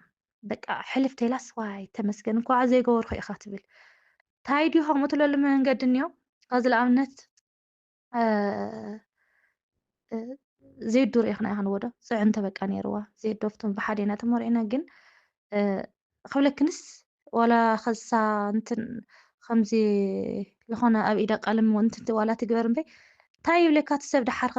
ዋ ከምዚ ኢላ ተማሃረት ነይራ ከምዚ ኢላ በለት ነይራ ንዓ ዘይኮነስ ንኻሊእ ሰብ ለብቻ በቃ ዋ ከምዚ ኢላ በለት ነይራ ስለምንታይ ደኣ ከምዚ ገይራ ወዮ ግበርና ኣለና ደፋፍአካ ነይርስ ድሓር ግን ንምንታይ ገይራ ይብላኻ ዋ ታማ ከምዚ ኢላ በለት ነበረት በዕላ ታማ ገይራ ብጣዕሚ እኮ እየን ሞ ደፋፍኣ ነይረን ልባዕለይ ታማሳ ጌራኒ ኣስኽለይ ገበርኺ ላብ ክልቲአና ልመፃስ ወታይ ነው ችግር በቃ ታማሳ ጌራኒ ኣታ ከምሆማ ለይ ገበርኺ ገለ ይብላኒ ነይረን ድሓር ክትሓስቦ ከለኻ ግን ብጣዕሚ በቃ ናቲ ሰብ ሓሳብስ ብጣዕሚ ትድነቕ በቃ ናይ ሰይጣን ፈተና ሰይጣንስ ኣብ ሰብ ሓዲሩ ከም ዝፍትነካ ኣሎስ ንባዕልካ ሽሩ ኮይንካ ትኸድና ክቡራት ኣሕዋተይ ክልተ ነገር ብቻ ንምረፅ እሳተን ለይ ቀዳማይ ነገር ሓዳርና ብቅዱስ ቁርባን ክፍፀም ከም ዘለዎ በቃ ጋብቻና ብኡ ክፍፀም ከም ዘለዎ ንእሙን ንርእሰና ካልኣይ ነገር ለ እዚ ዝመፅእ ኣዳምና ለኣና ልመስል ክኾን ኣለዎ ብመንፈሳዊ ኣፍልጦ ዘለዎ ሰብ ክኾን ኣለዎ ካብኡ እዚ ኩሉ ተጌርና እቶም ስድራና ቀሪቡና ዝሃለናሲ ኣንሕና ኣብቲ ናይ ዓለማዊ ነገር ኣይንፀንበር ምንም ክንገብር ስለለይ ንኽእል ዝርድኦም ቤተሰብ ተሃልዮም ፅቡቕ ዘይርድኦም እንተኮይኑ ግን ኣንሕና ኣብቲ ናይ ዓለማዊ ነገር መርዓና ብዓለማዊ ነገር ቅዱስ ቁርባን ተቐቢልናስ ብዓለማዊ ነገር ኣይንፀንበር ማለት ኣብኡ ኣይንተሓባበር ኣይንለሀ ዝተለሃየለ ኣይንሸልም ዋላ ዝዘመረ ንሸልም እና በተለይ ኣብ ስደት ጠንካራታት ንበሃል ሰባት መርአያታት ንበሃል ሰባት ኣሕዋተይ ማለት እዩ ኩልኹም ኣሓተይ ይኹኑ ኣሓተይ ደቂ ኣንስትዮ ይኹና ደቂ ተባዕትዮ በተለይ መርአያታት ናኾና ፀኒሕናስ ኣብዚ መፂና ከምኡ ክንኾን ከለና ንሰባት ብጣዕሚ ዕንቅፋታት ስለንኾን ምጥንቃቕ የድልየና እዩ ክብለክን ይፈቱ ኩራት ደቂ ማሕበረይ እዚ ይመስል ፀጊዮም ዝሓልኪ ትዋየ ናይ ኣገልግሎት ዘመንክም ይባረኽ ሓደርኩም እግዚአብሔር ኣምላክ ይባርኸልኩም ናብ ካሊእ ሕቶ ከብለክና ስደት ነርኺ ንዓዲ ምስ ተመለስኺ ዝኸብደኪ ነገር እንታይ ነይሩ ማለት ምስኺ ዘይተፀበኽዮ ነገር ንዓና ኣብ ስደት ንዘለና ኣሕዋትኸ ንዓዲ ከይተመለስክንሲ ከምዚ ግበራ ትብልና ነገር ተሃልዩ ካብ ተሞክሮተይ ኣካፍልና መቸስ ፅቡቕ ተዛረቢ ኢልክ እምበር እንታይ መገልግለ እየ ማለት ሲ ድሕሪ ሓዳር ዘሎ መንፈሳዊ ህይወትና ቅድሚ ሓዳር ዘሎ መንፈሳዊ ህይወት ንእሽተይ ይፈላለ ክብል ከለኹ ቅድሚ ሓዳር ዝነበረ መንፈሳዊ ህይወተይ ንባዕልኻ ብቻ ዘይኮነስ ኣብቲ ማሕበርካ ተገልግሎ ኣገልግሎት ዝባዕሉስ ጊዜኡን ሰዓቱን ዝሓለየ እዩ ማለት እዩ ኣብ ሓዳር ውሽጢ ኮይንካ ግን መንፈሳዊ ኣገልግሎት ንባዕልካ እምበር ነቲ ማሕበር ክተገልግል ብጣዕሚ ኢኻ ትዝሕል ብጣዕምስ ትዳኸም ኢኻ ማለት ባዕሉ እዩ ዝገዝአካ እቲ ናይ ገዛኻ ኑሮ እቲ ናይ ገዛኻ ከይዲ እቲ ኣብ ሓዳርካ ዘሎ መንገዲ ባዕሉ ይገዝአካ እዩ ሙሉእ ብሙሉእ ዋላ ክተጥፍኦ ተዘይካልካ ግን እቲ ቅድሚ ሓዳር ዝነበረና እቲ ድሕሪ ሓዳር ዘሎ ብጣዕሚ እዩ ዝፈላለ ማለት እዩ የእውነት እየ ዝብለክን ትዝክራት ኮይንክንስ በቃ ኣቢኸ ዝስ ካብቲ ኣብዚ ስደት ዝሃለኹ ዋላ ኣነ ኣብ ሓዳር ውሽጢ ምስ ኣተየት ዋ በቃ ኣሻ ዓይላ ማለት እዩ ድሮ ሓደ ቆልዓ ወሊዳስ ወይ ደሞ ድሮ ተመርዕያስ ከመይ ኢላ እያ ከምቲ ማሕበር ትርሕቕላ እንታይ እየ ዘይሪኣ ዘለኹ እንታይ ኢና ዘይንሪኣ ኣለና ገለመለ እዩ ነይረ ማለት እዩ ዋላ ንባዕለይ ድሓር ግን ኣብ ውሽጢ ሓዳር ክትኣቱ ከለኻ ኩሉ ነገር ይርደካ ማለትስ ባዕሉ ዝገዝአካ ምዃኑ ተሓዳርስ ባዕሉ ዝገዝአካ ምዃኑ ማለት እዩ በቃ ብዙሕ ነገር እዩ ዝገዝአካ ኣፍታ ገዛስ ባዕላ እያ ትገዝአካ ተሓዳር ቁርሳ ቆረስኩ ዶ ምሳሕ ሰራሕኩ ዶ ድራ ሰራሕኩ ዶ ክዳን ሓፀብኩ ዶ ገዛ ኣፅረኩ ዶ ምናምን ምናምን ትብል እዛ መሬት ምምሻያ ዶ ወይ ተጉሂ ተወግሕ ትመሺ ሰሙናት ይኸድ ወርሒ ትመፅእ ዶ ወይ ተጉህን እያና ተገልግለትካ ይፈላለ እዩ በርግፅ ተመፂኻ ማለት እዩ ከም ተኪእን ዋላ ትሪኣ እንተነርክ መሲ ኣብዚ ቅድሚ ሓዳር ነበረ 4 መዓልቲ 5 መዓልቲ ከይደ ኣብቲ ማሕበርና ማሕበረ ሃመሮን ከገልግል ምንም ኣይመስለኒ በቃ ምንም የብለይ ኣብዚ ንግለ እያ ወንደላጤ እየ ንርእሰይስ ምንም ዝጉድኦ ነገር የለይ ኣብ ሓዳር ተኾንካ ግን መቸስ በዓል ገዛ ካብ ገዛ ከፍ ኣቢልካ እዚ ኩሉ መስዋዕቲ ክትካፍል ኣይትኽእልን ኢኻ ግን ንእሽተይ በቃ ተገደደ እስኪ ኣብ 2 ሰሙን ዶ ኣብ ወርሒ ዶ እቱ ኢልካ ነቲ ማሕበር ከይድካ ክትሪኦ ከለካ ቃ ንዕኦም ኢልካ ዘይኮነ ንባዕልካስ በረከት ማለት እዩ ንባዕልካ እኮ ኢኻ ትሰርሕ ንባዕልካስ በረከት ወይ ንኽረአ ኢልካ ዘይኮነስ ንባዕልካስ በረከት ፅንዓት ካብ ድኽመት ትመሓር መንፈሳውነት ጉዕዞኻ ኣብኡ ተኸይድካሲ በቃ ሓጎስካ ብጣዕሚ እዩ ዝምለስ መንፈስካ ከዓ ሕዱስ ይኾን ማለት እዩ እና ንሪአክ ኣለና ተገልግለኻ ትላንለኻን እግዚኣብሔር የኽብረለይ መቢና ኣገልግለ ክብል ኣይክእልን እየ ድሕሪ ሓዳር ዘሎስ የገልግለ ኩለ ክብል ኣይክእልን እየ ግን ግናስ ካብ ሎማዓንቲ ሙሉእ በቃ ካብኡ ዘይምርሓቀይ ግን እግዚኣብሔር እውን የመስክኖ እየ ክርሕቕ ኣይደሊ ማሕበረይ ልዕሊ ማንም እዩ ንዓየ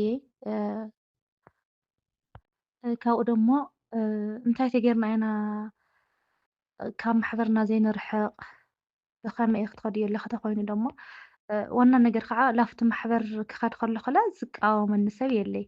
ዋላ እቲ በዓል ገዛ ኢለስ ላብ ማሕበር ክኸድ ከለኹ ከምዚ ንፅጉማን ሕጋዝ ንተሓብሕብቲ ከምዚ ምግባር ገለስ በቃ እንዶ ኣበይ ተምሽዮ ኣለኸ እዩ ዝብለኒስ ብእውነት እዩ ዝብለክን ኣበይ ተምሽዮ ኣለኸ ብሃሞ ተመፂኻ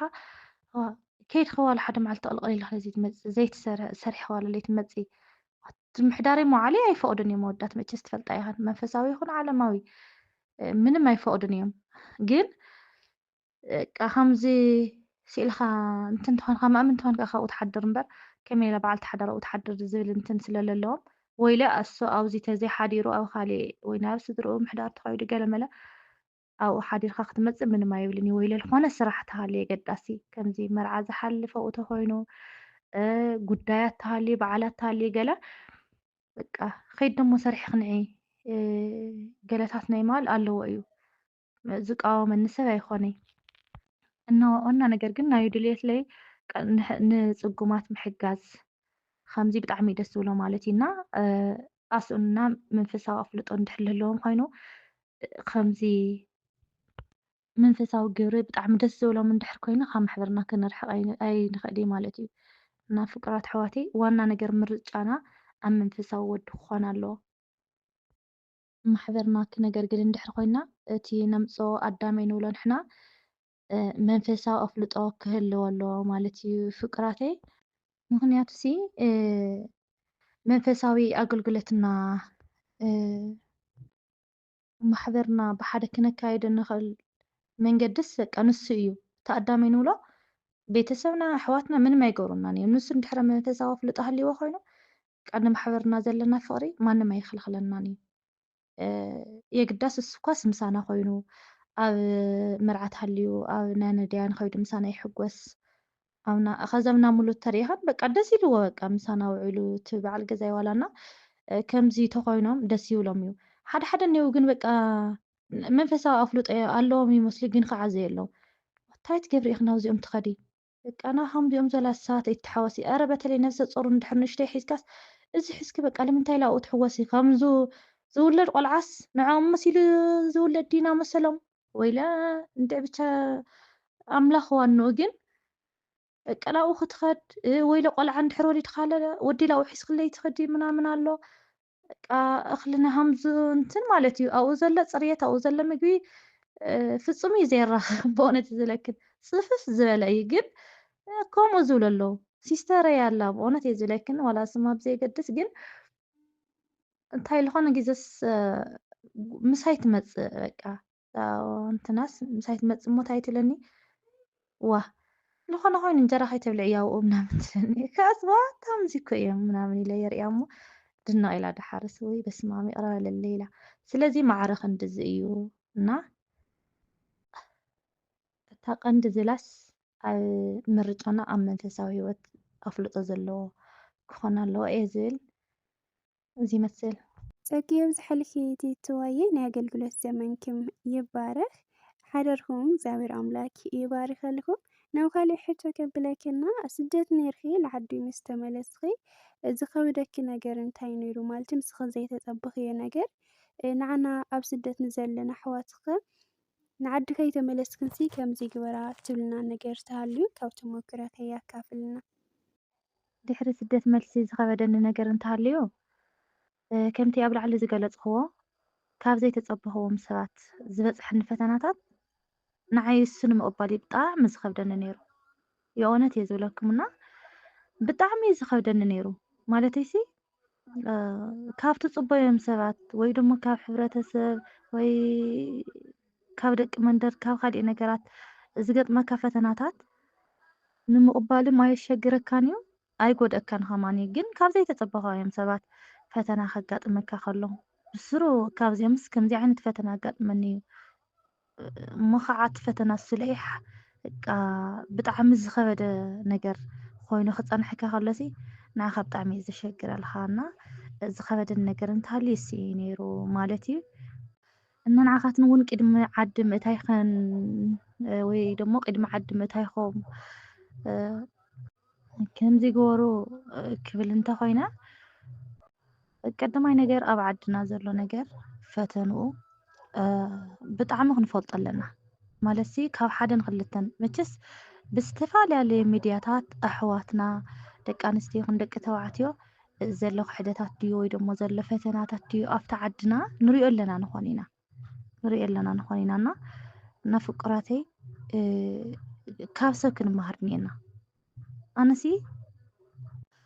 ዋላ ካብ ሰባት እየ ዘይመሃር ነይረ ዋላ ካብተን ቤተሰበይ ገለ ዝበሃላስ ፍፅም እየ ዘይመሃር ነይረ እቲ ሓሳብን ዘይቅበል እዩ ነይረ ማለት እዩ ምክንያቱስ በቃ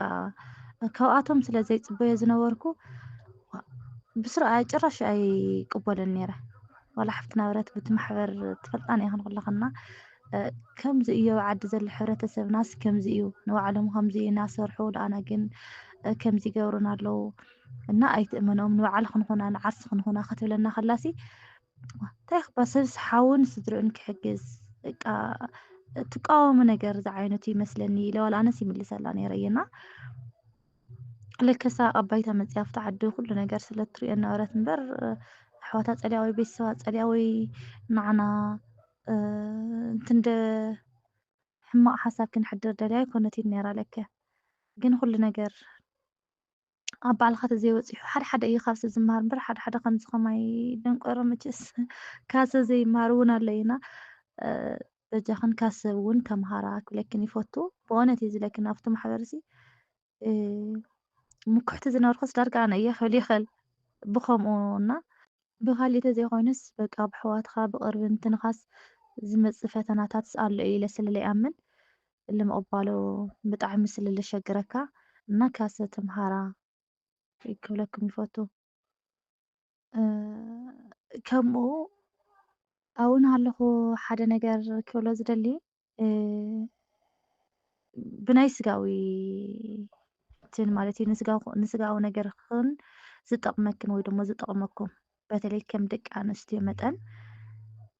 ብስጋዊ ነገር ዝጠቕመክን ነገር ንእሽተይ ከም ሓሳብ እየ ክገበክን ዝኽእል ማለተይ ሲ ከም ደቄንሲ ኣብ ስዕዲ ዓረብ እናሃለኹ እንታይ እየ ዝብል ነይረ በቃ ዝኾነ ነገር ልክገብር ወይ ደሞ ናይ ገዛ ነገር ማለት እዩ ኣብ ገዛኽን ዝኾነ ኣቑሑ ክትገዝኣ ዝተፈላለዩ ኣቑሑ ማለት እዩ ናይ ገዛኽን ኣቑሑ ክትመልኣስ ከምዚ ሃማይ ተኾንክን ንሰብኣይ ድየ ገለ ዝብል ኣተሓሳስባ እንተሃልይክን እዚ ደቂ ኣንስትዮ ክተወግድ ኣለክን ክብል ይፈቱ ማለተይ ሲ እዚ ሓሳብ ናተይም ነይሩ እዩ መሓዝተይ ድዩ ዕርኽተይ ድዩ በቃ ክመሃራ ንኸለዋ ዓዲ ከይድኺ በቃ ናይቲ ሕብረተሰብ ክትርኢ ከለኺ ወይ ደሞ እተን ኣብ ዓድኺ ዘለዋ ቤተሰብኪ ክትርኢ ከለኺ ትቐኒኢኺ ንሳተን ገዝአን ሙሉእ ኣቑሑአን ሙሉእ ኩሉ ነገር ገይረን ንስኺ ግን ኣብ ስደት ብዙሕ ነገር ርኢኺ ምንም ዘይብልኪ ክትኸዲ ከለኽስ ንዓኺ ከብደኪ እዩ ገለ ይብላን ነይረን ግን ኣነ ኣይቅበሎን ነይረ በቃ ከምዚ ንሰብኣይ ድየ ዝሰርሕ ዘለኹ እዚ ዓይነት ከምኡ ዓይነት ኣተሓሳስባ ነይርኒ ማለት እዩ እና ንስኻትን እውን ክቡራት ኣሕዋተይ ንኩለና ድዩ ዝጠቅም ደቂ ተባዕትዮ እና ደቂ ኣንስትዮ ግን ከም ጓል ኣንስተይቲ መጠን ደቂ ኣንስትዮ ክመክር ተኾይነ ግን ደቂ ኣንስትዮ ኣሕዋተይ ቅድሚ ኩሉን ልዕሊ ኩሉን ንባዕልኽን ሁና ሓደ ኣብ ስራሕኽን ጠንካራታት ኮይንክን ንባዕልኽን ሁና ንሓወይ ንሓፍተይ ነቦይ ንነይ ምንም ኣይሰርሐልክን እዩ ኣብዚኣ መፂኽን ማንም ሰብ ቆልሕ ዝብለክን ነገር የለን እዩ ናይ ብሓቂ ዝብለክን ብእውነት እዩ ዝብለክን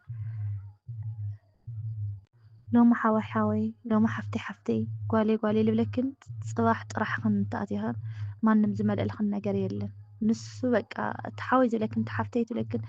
እታ ጓለይ ትብለክን በቃ ኣብ ገዛ ኣብ ባይታ መፂኽን ኣብዚ ኣብ ዓድኽን ንዓርሳ እምበር ንዓኽን ትሕግዘክን ምኽንያት የለን እያ ንዓኽን ዝሕግዘክን ምኽንያት የለን እዩ ዋላ ሓውክን ትኾነላ እና ቅድሚ ኩሉን ልዕሊ ኩሉን ንባዕልኽን ትኾን ኣለክን ካብኡ ደሞ ዓድኽን መፅእ ከለና ኣብዚ መፂና ማለት እዩ ንሰብኣይ ድየ ዝገዝእ ገለ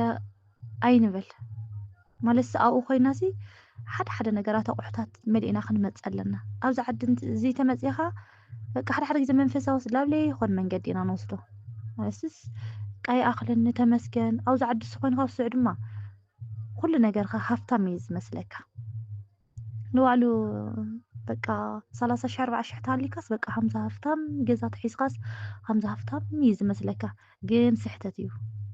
ብእውነት ይለክን ስሕተት እዩ ሓንቲ ጓል ኣንስተይቲ ኣብቲ ሕዚ ሰዓት መክረክ እንተኮይና መሻረፍስ በቃ ልዕሊ 300 ክህልወክን ኣለዎ እሱ ብቻ ይኾነይ ኣቑሑ ገዛ ክንዳ ቢያንስ ኣርማዲኽን ቆም ሳጥንኽን እዚ ንእሽተይ ዓራት ዓቕምኽን ንእሽተይ ተገዚኽን ካብኡ እቲ ዝመፅእ ኣዳምኽን ደሞ ዝጎደለ ፍሩጅ ድዩ ላውርደር ቅሳላ ማለት እዩ ከምዚያ ዝጎደለ ነገር ደሞ እሱ እውን ተሸፊኑ ኢልኽን በቃ ገዛኽን ሙሉእ ይኾን ደስ ኢሉክን እውን ብመንፈሳዊ ህይወት ድዩ ብዓለማዊ ህይወት ትነብራ ትኽእላ ኢኽን ተዘይኮይኑ ኣነ ንወዲ ተባዕታይ እንድየ ዝሰርሕ ኣለኹ እዚ ናምንታይ ባዕሉ ሰሪሑ ዘየንብረኒ ባዕሉ ገዛይ ዘይመልአሊ እንተልክን ስሕተት የእውነት እዩ ዝለክን ስሕተት ምክንያቱ ኣብዚ ዘሎ ሕብረተሰብ መፂኻ እንተሪኢኻዮ ንሳተን ካብ ዘንፃምፅአን ካብ ልገበራ ገይረን ካብቲ እንዲ ካብቲ ኢለን ገዝአን ሙሉእ እዩ ንስኽን ኣብ ስደት ነርክን ብዙሕ ርኢኽን ኣብዚ መፂኽን እንድሕር ምንም ዘይብልክን ኮይንክን ኣብታ ገዛ ብጣዕሚ እያ ትድብረክን በቃ ዒሕ ኢልኽንስ ኣይተወፅኦ ኢኸማን ማለት እዩ ምምፅዋት ፅቡቅ እዩ መሃብ ፅቡቅ እዩ ይኣኽለኒ ማል ፅቡቅ እዩ ግን ምስ እዚ ለለ ዓርሲ ልባዕልኻ ምዃን ለ ማለት ብስጋዊ ዓይንኻ ዘደስተካ ነገር ምግባር ለ ደሞ ሓጢኣት ኣለዎ ማለት ኣይኮነይ ስለዚ ብናይ ስጋዊ ህይወት ክንውን ልባዕልኽን ጠንክራ ልባዕልኽን ጎብዛ ክብለክን ይፈቱ ኣይኮነን ንዓልኻ ገዛ ሃሊካ ማለትስ ገዛ ዘለክን ለ ሰየ ዝበለፀ ገዛ ተዘይሃሊክን ለ በቃ ታንእሽተይ ተቃዕምኽን ብታቑሑ ዛልተኻረኽን ገዛ ምልእልእ ተቢልክናስ ደስታ ኣለዎ ለባዕሉ ማለት እዩ እና ቅድሚ ኩሉ ልዕሊ ኩሉ ልባዕልኽን ሁና እየ ክብለክን ዝፈቱ ኣሕዋተይ ኣብዚኣ መፂኻ ማንም ሰብ ቆላሕ ልብለካ የለይ ولا حوخ ودنا ولا صبولا جو خال ولا لي تخاوصي خا كنت يقايسي انت غير خلي خمز لك رقصኛ يبقى شور كل كاتا زي بنا كميتي 5% قال طعي حويسانني ولا يخون عند غير خالص شتي زي تقم ነገር كون غير خالص بطعم زمسكنه كان مسكنه كان وعل زحدر مالتي እቲ በቃ ደምኻ መፅሚፁ ሂወትኻ ኣባኺኑ ብዙሕ ነገር ዝገበርካሉ ሰብ ግን ኡፍ እሱ ናብ ፈተነ እዩ ዝመልሰካ ኣሕዋት ኢድኻ እዩ ዝሰብረካ ኢድኻ እዩ ዝቆርፀካ ስለዚ ልባዕሉስ ኣበይ እሞ መፅየስ ዳግማይ በቃ ዕድመይ ንእሽተይ ተዝኾን እሞ ዳግማይ ከይደ ስደት ተዘሳኽዐለይ ሰሪሐ ንባዕለይ ጠንኪረን ማንም ተይሃብኩ ተዝዓቢ ኣበይ እሞ ትብለሉ ሰዓት ኣሎ እቲ በቃ ኣብዚ ዘለና ንሕና ኣብ ስደት ዘለና ርህሩሃት ኢና በቃ ንጹህ መንፈስ ሒዝና ስለዝወፃና ልደገ በቃ እዚኣ ጎዲላትኒ ከምዚ ኮይነ ሞትኩ ተሸንቀርኩ እዚ ኮይነት የለና በቃ እንዴ ከም ኣነስ ልብና ብጣዕሚ የውቀረባ እዩ ሓው ማለት ልዕሊ ማንም ኢና ንሰርዖ ከም ተኪአንሲ በቃ ብእውነት እዩ ዝለክን ናተይ ሂወት ምንም ኣይመስለኒ ነይሩ ኣነ ሞትኩን ነበርኩን ዋላ ሓንቲ ኣብ ቅድሚ እግዚኣብሔር እየ ዝለክን ዋላ ሓንቲ ይመስለኒ ነይሩ ብቻ ደቅናይ ጠጠው ይበላ ሓተይ ጠጠው ይበሉኝ እንተሞትኩን ንሰኒ ወርሶ እንተሃለኹ ፅቡቅ ሰየ እየ ዝብል ነይረ ኣብዚ መፅኦም ስረኽቦ ግን ነኖ ሂወት ካልእቲ እያ ኮይና ፀኒሓትኒ ካልእቲ ማለት እዩ ዋ በቃስ ተየማውለግን ካልእ ነገር እዩ ኮይኑ ተፀቢዩንና ያው ኣበይነ ዘይኮነ ከዓ ኣብ ብዙሓት ሰብ ዘሎ እዩ እዚ ብዙሓት በቃ ብሓደይ ብክልተይስ በቃ ጥልመት ክሕደት እንታይ ገይርክለይ እንታይ ሰሪሕክለይ ብዙሕ ነገር ከም ዘሎስ ክንኣምን ኣለና ዝጎደለካ ነገር ሓደ ሓደ እኮ ኣለዋ እኮ ጥዕያት ቤተሰብ የለዋይ ማለት ኣይኮነይ ኣለዋ እኮ ስዕዲ ዓረብ ነይረንሲ ምስ በላ ወይ ዝሓፍተይ ፅቡቅ እኮ ገይራትለያ ተሓንቲ 50 ኪሎ ተምፀላ ተሓንቲ 100 ኪሎ ተምፀላ ተሓንቲ ኣቕሓ ትምለላ ተሓንቲ ከምኡ ዝገብራ ኣለዋ ዝተዓደላ ማለት እዩ ጥዕያት ኣሕዋት ጥዕያት ቤተሰብ ዘለዎን ናይ ሓደ ሓደ ዘለዎ ኣሕዋት ከዓ እቲ ዘለካ እኳስ ለክወስዶ ብጣዕሚ ንፅዕራ ብምምፃእ ካልባዕሉ ደስተኛታት ዘይኮና ለለ ኣብዚ ዘሎ ሕብረተሰብ ማለት እዩ በቃ ምንም ፍርሓት እግዚኣብሔር የውልይ ንዓኻ ንኸፀልመካ በቃ እሱ ጥዑይ ንክኾን ንስኻ ንዓኻ ከፀልመካ ስጋኣ ይብልኒ ዋላ ሓንቲ ፍርሓት ነገር የውልይ ናይኻ ዘይ ናይኻ ጥቅንቅንቅን ኣቢሉ ከምዚ ኮያ ትብል ከምዚ ኮያ ጌራትና ከምዚ ሸንጠረትና ገለ ትናዓሉ ገበና ሽፍን ኣቢሉ ዝናትኻ ዘይገበርካዮ ነገር ክፍተታት ንሰባት ውፅዕ ነቢሉ ኣብ ሕብረተሰብ ክትፅላእ ሰብ ንክፀልአካ በቃ ነብስኻ ለክትፀልእ ብዙሕ ነገር እዩ ዝፅዕር ተኣማንነት ድማ ኣለዎ ስለ ምክንያቱ ኣፈኛ እዩ ንሕና ይልመድናይ ገና ኢና ዘለና ናይቲ ዓዲ ሕብረተሰብ ሃሚልካ ከምዝረኽ ሃሚልካ ንሰብ ካብኡ ድማ ሓቂ ሒዝና ኢና ንጓዓዝ በተለይ መንፈሳዊ ነገር ንእሽቶ ፍልጠት ሃሊካስ ንባዕሉ እዩ እግዚኣብሔር ኣሎ እኮ ኢልካ ስለእንትጓዓዝ ውሽጥኻ ሕርቕ እናበልካ ውሽጥኻ ኩሉ ነገር ብውሽጥኻ እናተናደድካ ነፍስኻ እናጎዳእካ ምንም ክትብል ኣይትኽእል ካብኡት ሕብረተሰብ ድማ በቃ ከምዚ ኮያ ትገብርና ሓወታ ከምዚ ኮያ ካብ ሓሶት ዝረሓቐ በቃ መን እዩ ዝረዳደእካ እንተይልክናኒ ከማኸ ናብ ስደት ዝነበረ ሰብ ምክንያቱ ንሱ በቃ መን ምዃንካ ስለዝፈልጥ ኣብቲ ስደት ትገብሮ ነገር ነበርካ ወይ ደሞ ተባዓዲ ዘሎ ሕብረተሰብ ንዑ እውን ሃሙ ስለዘጋጥሞ በቃ ታይም ኩሉ ብግዜ ክወፅእ ኢልካ ጥርቅም ትብል ምስተና መንፈስ ሓዋትካ ተነጋጊርካ ምስአን ዕሊልካ ወይ መንፈሳዊ ቦታ ሃልዩ ምስ ተዘራሪብካ ምስተ ነፍሲ ስደት ነበረ ተዘራሪብካ ኢኻ ነፍስካ ተረጋጋዕቲ ክንበይ ኣብ ዘሎ ሕብረተሰብ ብጣዕሚ ጠላም እዩ ማለት እዩ ገበርካሉ ጠላም ዘይገበረ ይሓሽ ተዘይገበረ ይሓሽ ማለት እዩ ካብ ዝገርመክን ሓንቲ ሓፍቲ የላ ማላብ ዓዲ ብስር ምንም እያ ገንዘብ ዘይስለ ልባዕላ ዓበይቲ እምበይ ብእውነት እየ ዝለክን ምንም ካብኻ ዋይ እዚኣ በቃ ኩለን ሃሙ ይብላን እየን ኣብዚ ምስ መፃት ግን ንሳ ጎይተይተን ንሳ እንበይተን እና ስለምንም ዘይሕለፈት ምንም ኳ ኣይስምዓኒ ምንም ኳ ኣይትብልን እያ ሰላም በቃ ዝሃም ዝለለ ሰብ ፈተና የጋጥሙን እዩ እፍ እዩ ዝበሃል ኣብዚ ዓዲ እዚ ንዝገበረ ንዝተበለ ግን ፎቶን እዩ ዝገዶ ምዚ ኩሉ ከዓ ክትፃወረ ይትኸዲን ኢኻ እና ክፉራተይ ንባዕልኽን ኹና ዓድኽን መፂኽን እትኮርዓሉ ነገር ስርሓ ገንዘብኽን ብኣግባቡ ሓዛ ገንዘብኽን ኣይትበትና ኣብ ቁም ነገር ዘይብሉ ኣይተውዕላ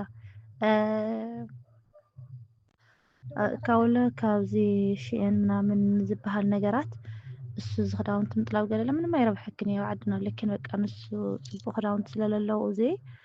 ኣብዚ መፂኽን ትገዝኣ ንሱ መባኸነ ገንዘብካ እዩ ብእውነት እዩ ዝለክን ብዙሕ ነገር እዩ ዘባኸነልካና ኣብዚ መፂኽን ትገዝኦ ትኽእላ ኢኸን ለለ ምስቲ ናይ ሕብረተሰብና ለ ብዙሕ ዝኸድ ኣይኮነን እዩ ኣብዚ በቃ ዘሎ ፅቡቅ ሽፎንካ ተኸዲንካ ክዛሕዛሕ ገለ ኣሎ እሱ በቃ ኣብዚ መፂኡ ውድቂ ነገር ስለዝኾን ንዓኽን ምንም ኣይጠቕመክን እዩ ማለተይ ሓደ ሓደ በቃ ሲልካ ናይ እኔክን ኣብ ገዛ ትገብሮም ነገራት ኣብ ናይ መደቀሲ ድዩ ወይስ ኢልካ ተዘይኮይኑ እቲ መዋፃፅእታት ገለ ዝበሃለሲ ውድቂ እዮም ኣብዚ መፂኦም ዞም ክዳውንቲ ንሳቶም ማለት እዩ እዞም ምስ ኢልካ ቤሎ ዝመስሉ ፊስታላት ገለስ የኒሃል ዝጥለዎ ይኮነ ዝጉርዳ ምርዲ ገለ በቃ ኩሉ እዚ ውድቅታት እዩ ኮይኑ ዘሎ ስኢልካ እዚ ናይ ገዛ መሳርሕታት ተዘይኮይኑ ካሊእ ሮብ ግዛዕ ተዘይኮይኑ ካሊእ ነገር ግን ገንዘብክን ሓዛ ኣይተበላሽዋ ብጣዕሚ ኢኻ ትነስሕ ኣብዚ በቃ ምስቲ ሕብረተሰብ ዝኸድ ፅቡቅ ኣሰፋፍያ ከምቲ ናይ ቀደም ምሽ በቃ ከምዚ ሽፎን ገለ ተተኻዲንካስ ኮሳስ ይገብረካ ወይ ዓበይቲ ሰበይቲ ይገብረካ ኣብዚ ሕሳዓት ግን በቃ ምስቱ ዘሎ ዲዛይን ለላ ተፈላለየ ስለዝመፅእ ኣሎ ብጣዕሚ እዩ ምስቲ ሰብነትካ ዝኸድ ግርማ ስለለዎ ስለዝኾነ ናይ ዓድና ነገር የንፀባርቕና ኣብ ዓድኽን ክትገዝኣስ እውን ቅርሽኽን ኣብኡ ኣይተባኸና በቲ በለ ግን ቅርሽኽን ኣይተባኸና ካልኣይ ነገር ዘድልየክን ነገር ኣብኡ ኮይንክን ተወሰነ ኣቑሑታት ግዝኣ ካብኡ እውን መሻረፍ ዘይብልክን ዓዲ ኣይትእተዋ ኣነ ዓዲ ክኣቱ ከለኹ መጀመርያ ዓዲ ክሓስብ ከለኹስ በቃ ክንዲ ገንዘብ ዓዲ ተሰዲደ ሲኣኽለኒ ደዝብል እተሓሳስባ እዩ ነይሩ የእውነት እዩ ዝለክን ሓንቲ ሓፍቲ ነይራ ቃል ሓፍቲ ናይ ዝሰደድ ኩላ ገንዘብና ምሽዋር ሳልኢኻትለይ 800 ነይረን ሰዳትለይና 28000 ነይረና ኣትየ ነብዚ በቃ ሰንስ ናይስ ብዙሕ ነገር እዩ ዝስራሐኒ ንመፅለን ነይሩ ኣብዚ መፅየ ግን በቃ መዓልቲ ሽሕ ቅርሺ ኣብ ሰሙን ለይኣክልስ 4000 3000 ኣውፃውፀ የብለኒ ንኽስዋ ኧረ በስመ ኣብ እንታይ ሰዓት እዚ በቃ የመና ይደናገፅ ነይረ ካብኡላ ለመድኽዋ ኸይደ حاول زوز للحرة لا يردكن هافتام يزجبركن كل نفس خن قرشي يزجبركن خواخن بزح يصبح هاو اللي عليه سك يدانا قط ميرا جن جزابير مسكن زم ولدي تعيات يملأ المنم مثلا كم ولادتي كل نجار ترد لي أنا تيزلكن أقول لي ما يتخي بتعم ترد لي نيرا للمنم مالتي كافتنا حز ولدس ساترد لي نيرا ጋዜቲ ገዚያ ካውት በኒ በርበረ ዘጥሕነቶ ሁሉ ነገር በቃ ሳትርደለይ ነይራና ወይ ተመስገን አምላኬ በቃ ብጣዕሚ መስገን ነይረን ፈጣሪ እንደዚ ዝኣክል ዓመት ተቐሚጣ እዚ ቅርሺ ኮ ይህልዋ እዩ ተበለቲ ዘወላዲቲ ከምዚ ስለፍቲ ገበረለይ ብጣዕሚ ፈጣሪ ብኡለይ መስገን ነይረ ስለዚ እቲ ካሊእ ዘሎ ሓውካ ግን ኩሉ ነፍስኻ ቅርሺ እዩ ዝመስሎ ንስኻ ክትፍፅመሉ ወይ ኢላ ከይትገዝእ ከምዚ ልተስዓካ ገለ ኢሉ መስለን በይ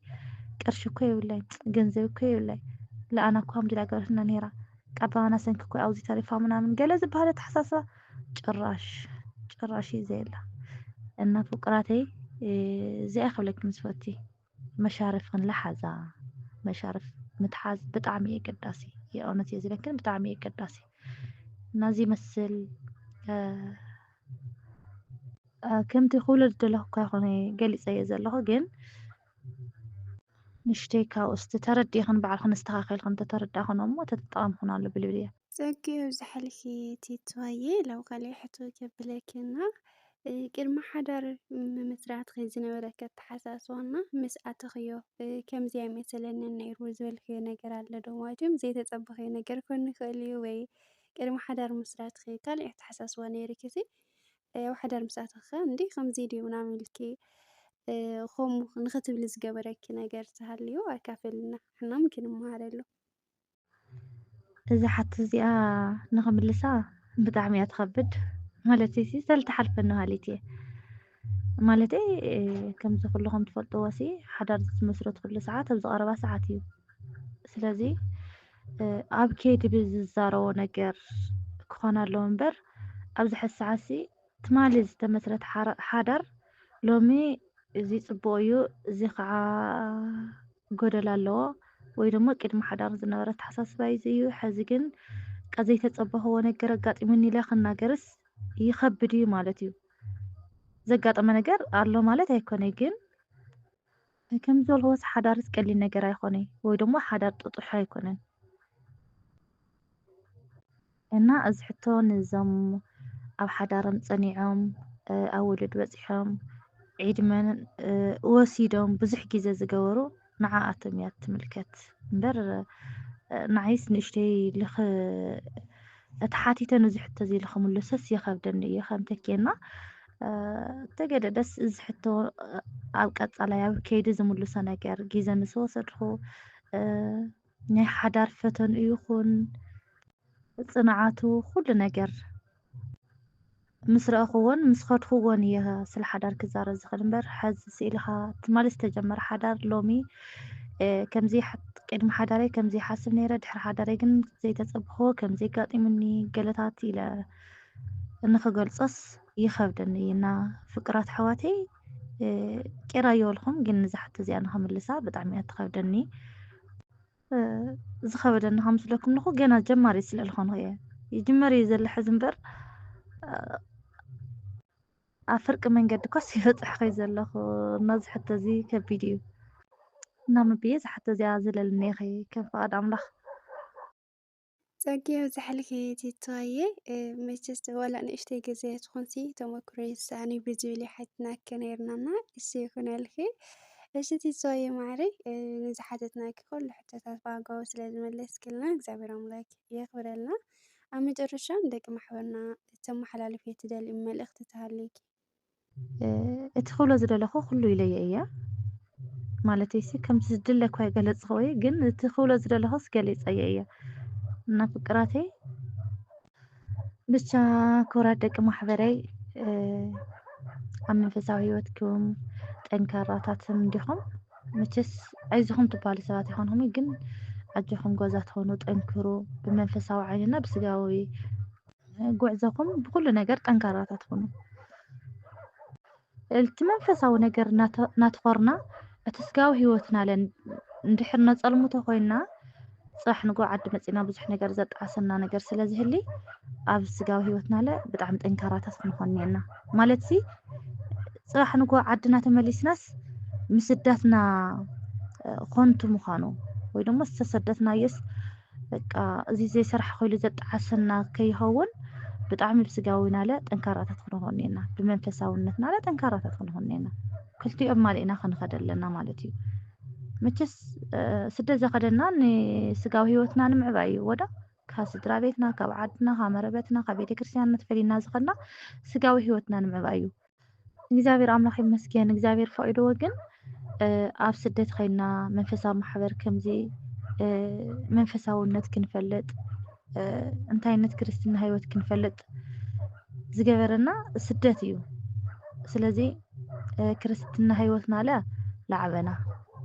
ስጋዊ ሂወትና ለ ላጠንከርና እንተኸድና ኣብ ቅድሚ እግዚኣብሔር ኩሉ ፅቡቅ ይኾነና ማለት እዩ ካብ ስራሕናየ ብምፅዋት ንእሽተይ ንሕወትካ ምሕጋዝ ንቤተሰብካ ምሕጋዝ ሓትያት ማለት ይኾነ ማለት ሲ ከዚ ሓውኹን ምንም ኣይገበረልክን ሓፍትኩም ምንም ክትገብረልኩም ኣይትኽእልን እዮም ስድራኹም ኣምዚኦም ክብልኹም ክብሉ ከለኹ ሲ ኣይተሓግዙ ማለት ይኾነ ኣብዚኣ ክትርድሉ ይትኽእሉ ግን መጠኑ ዝሓለወ ክኾን እኒአዎ ግን ትክክለኛ እቶም ሰባት እዚኣቶም ፀጊሞም ድዩ ወይስ ንባዕሎም ጥቕማጥቕሞም ዝጎደለ ናይ ገዛ ነገር ክመልኡ ንዓኹም ስደትኩም ምንም ወላ ሓንቲ ዘይመስሎም ድዮምስ ከመይ እዮም ብጣዕሚ ኣረጋጊፅካ ምሃብ ፅቡቅ እዩ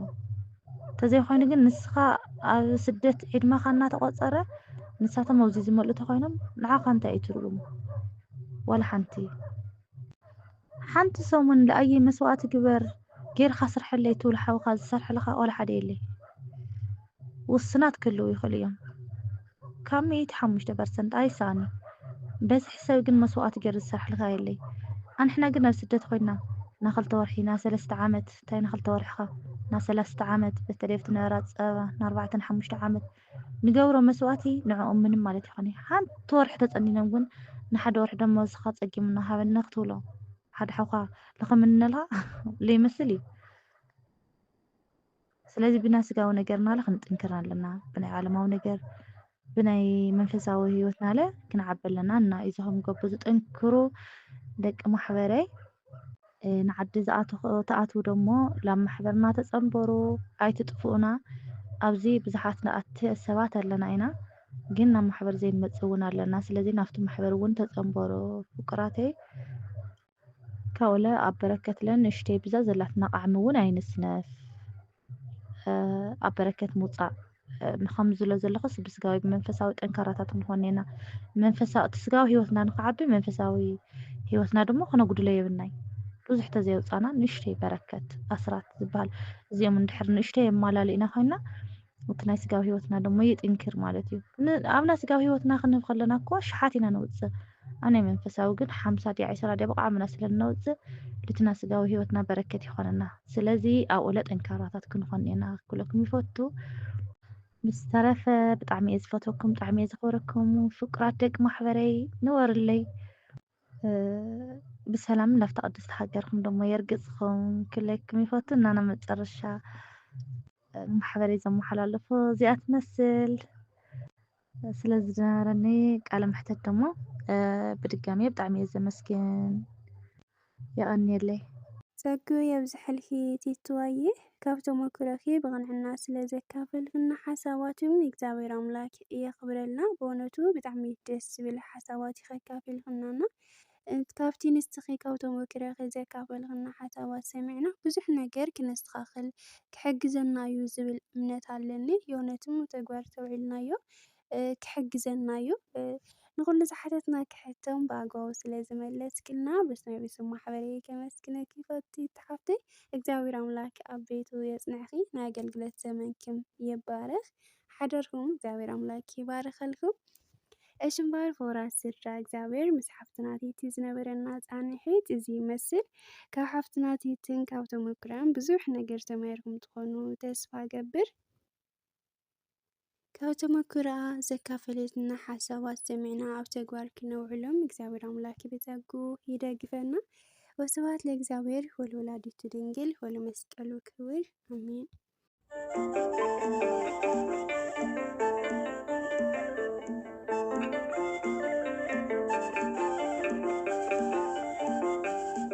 وحيز برخت قدسناخ شتو مأزا يا ونتك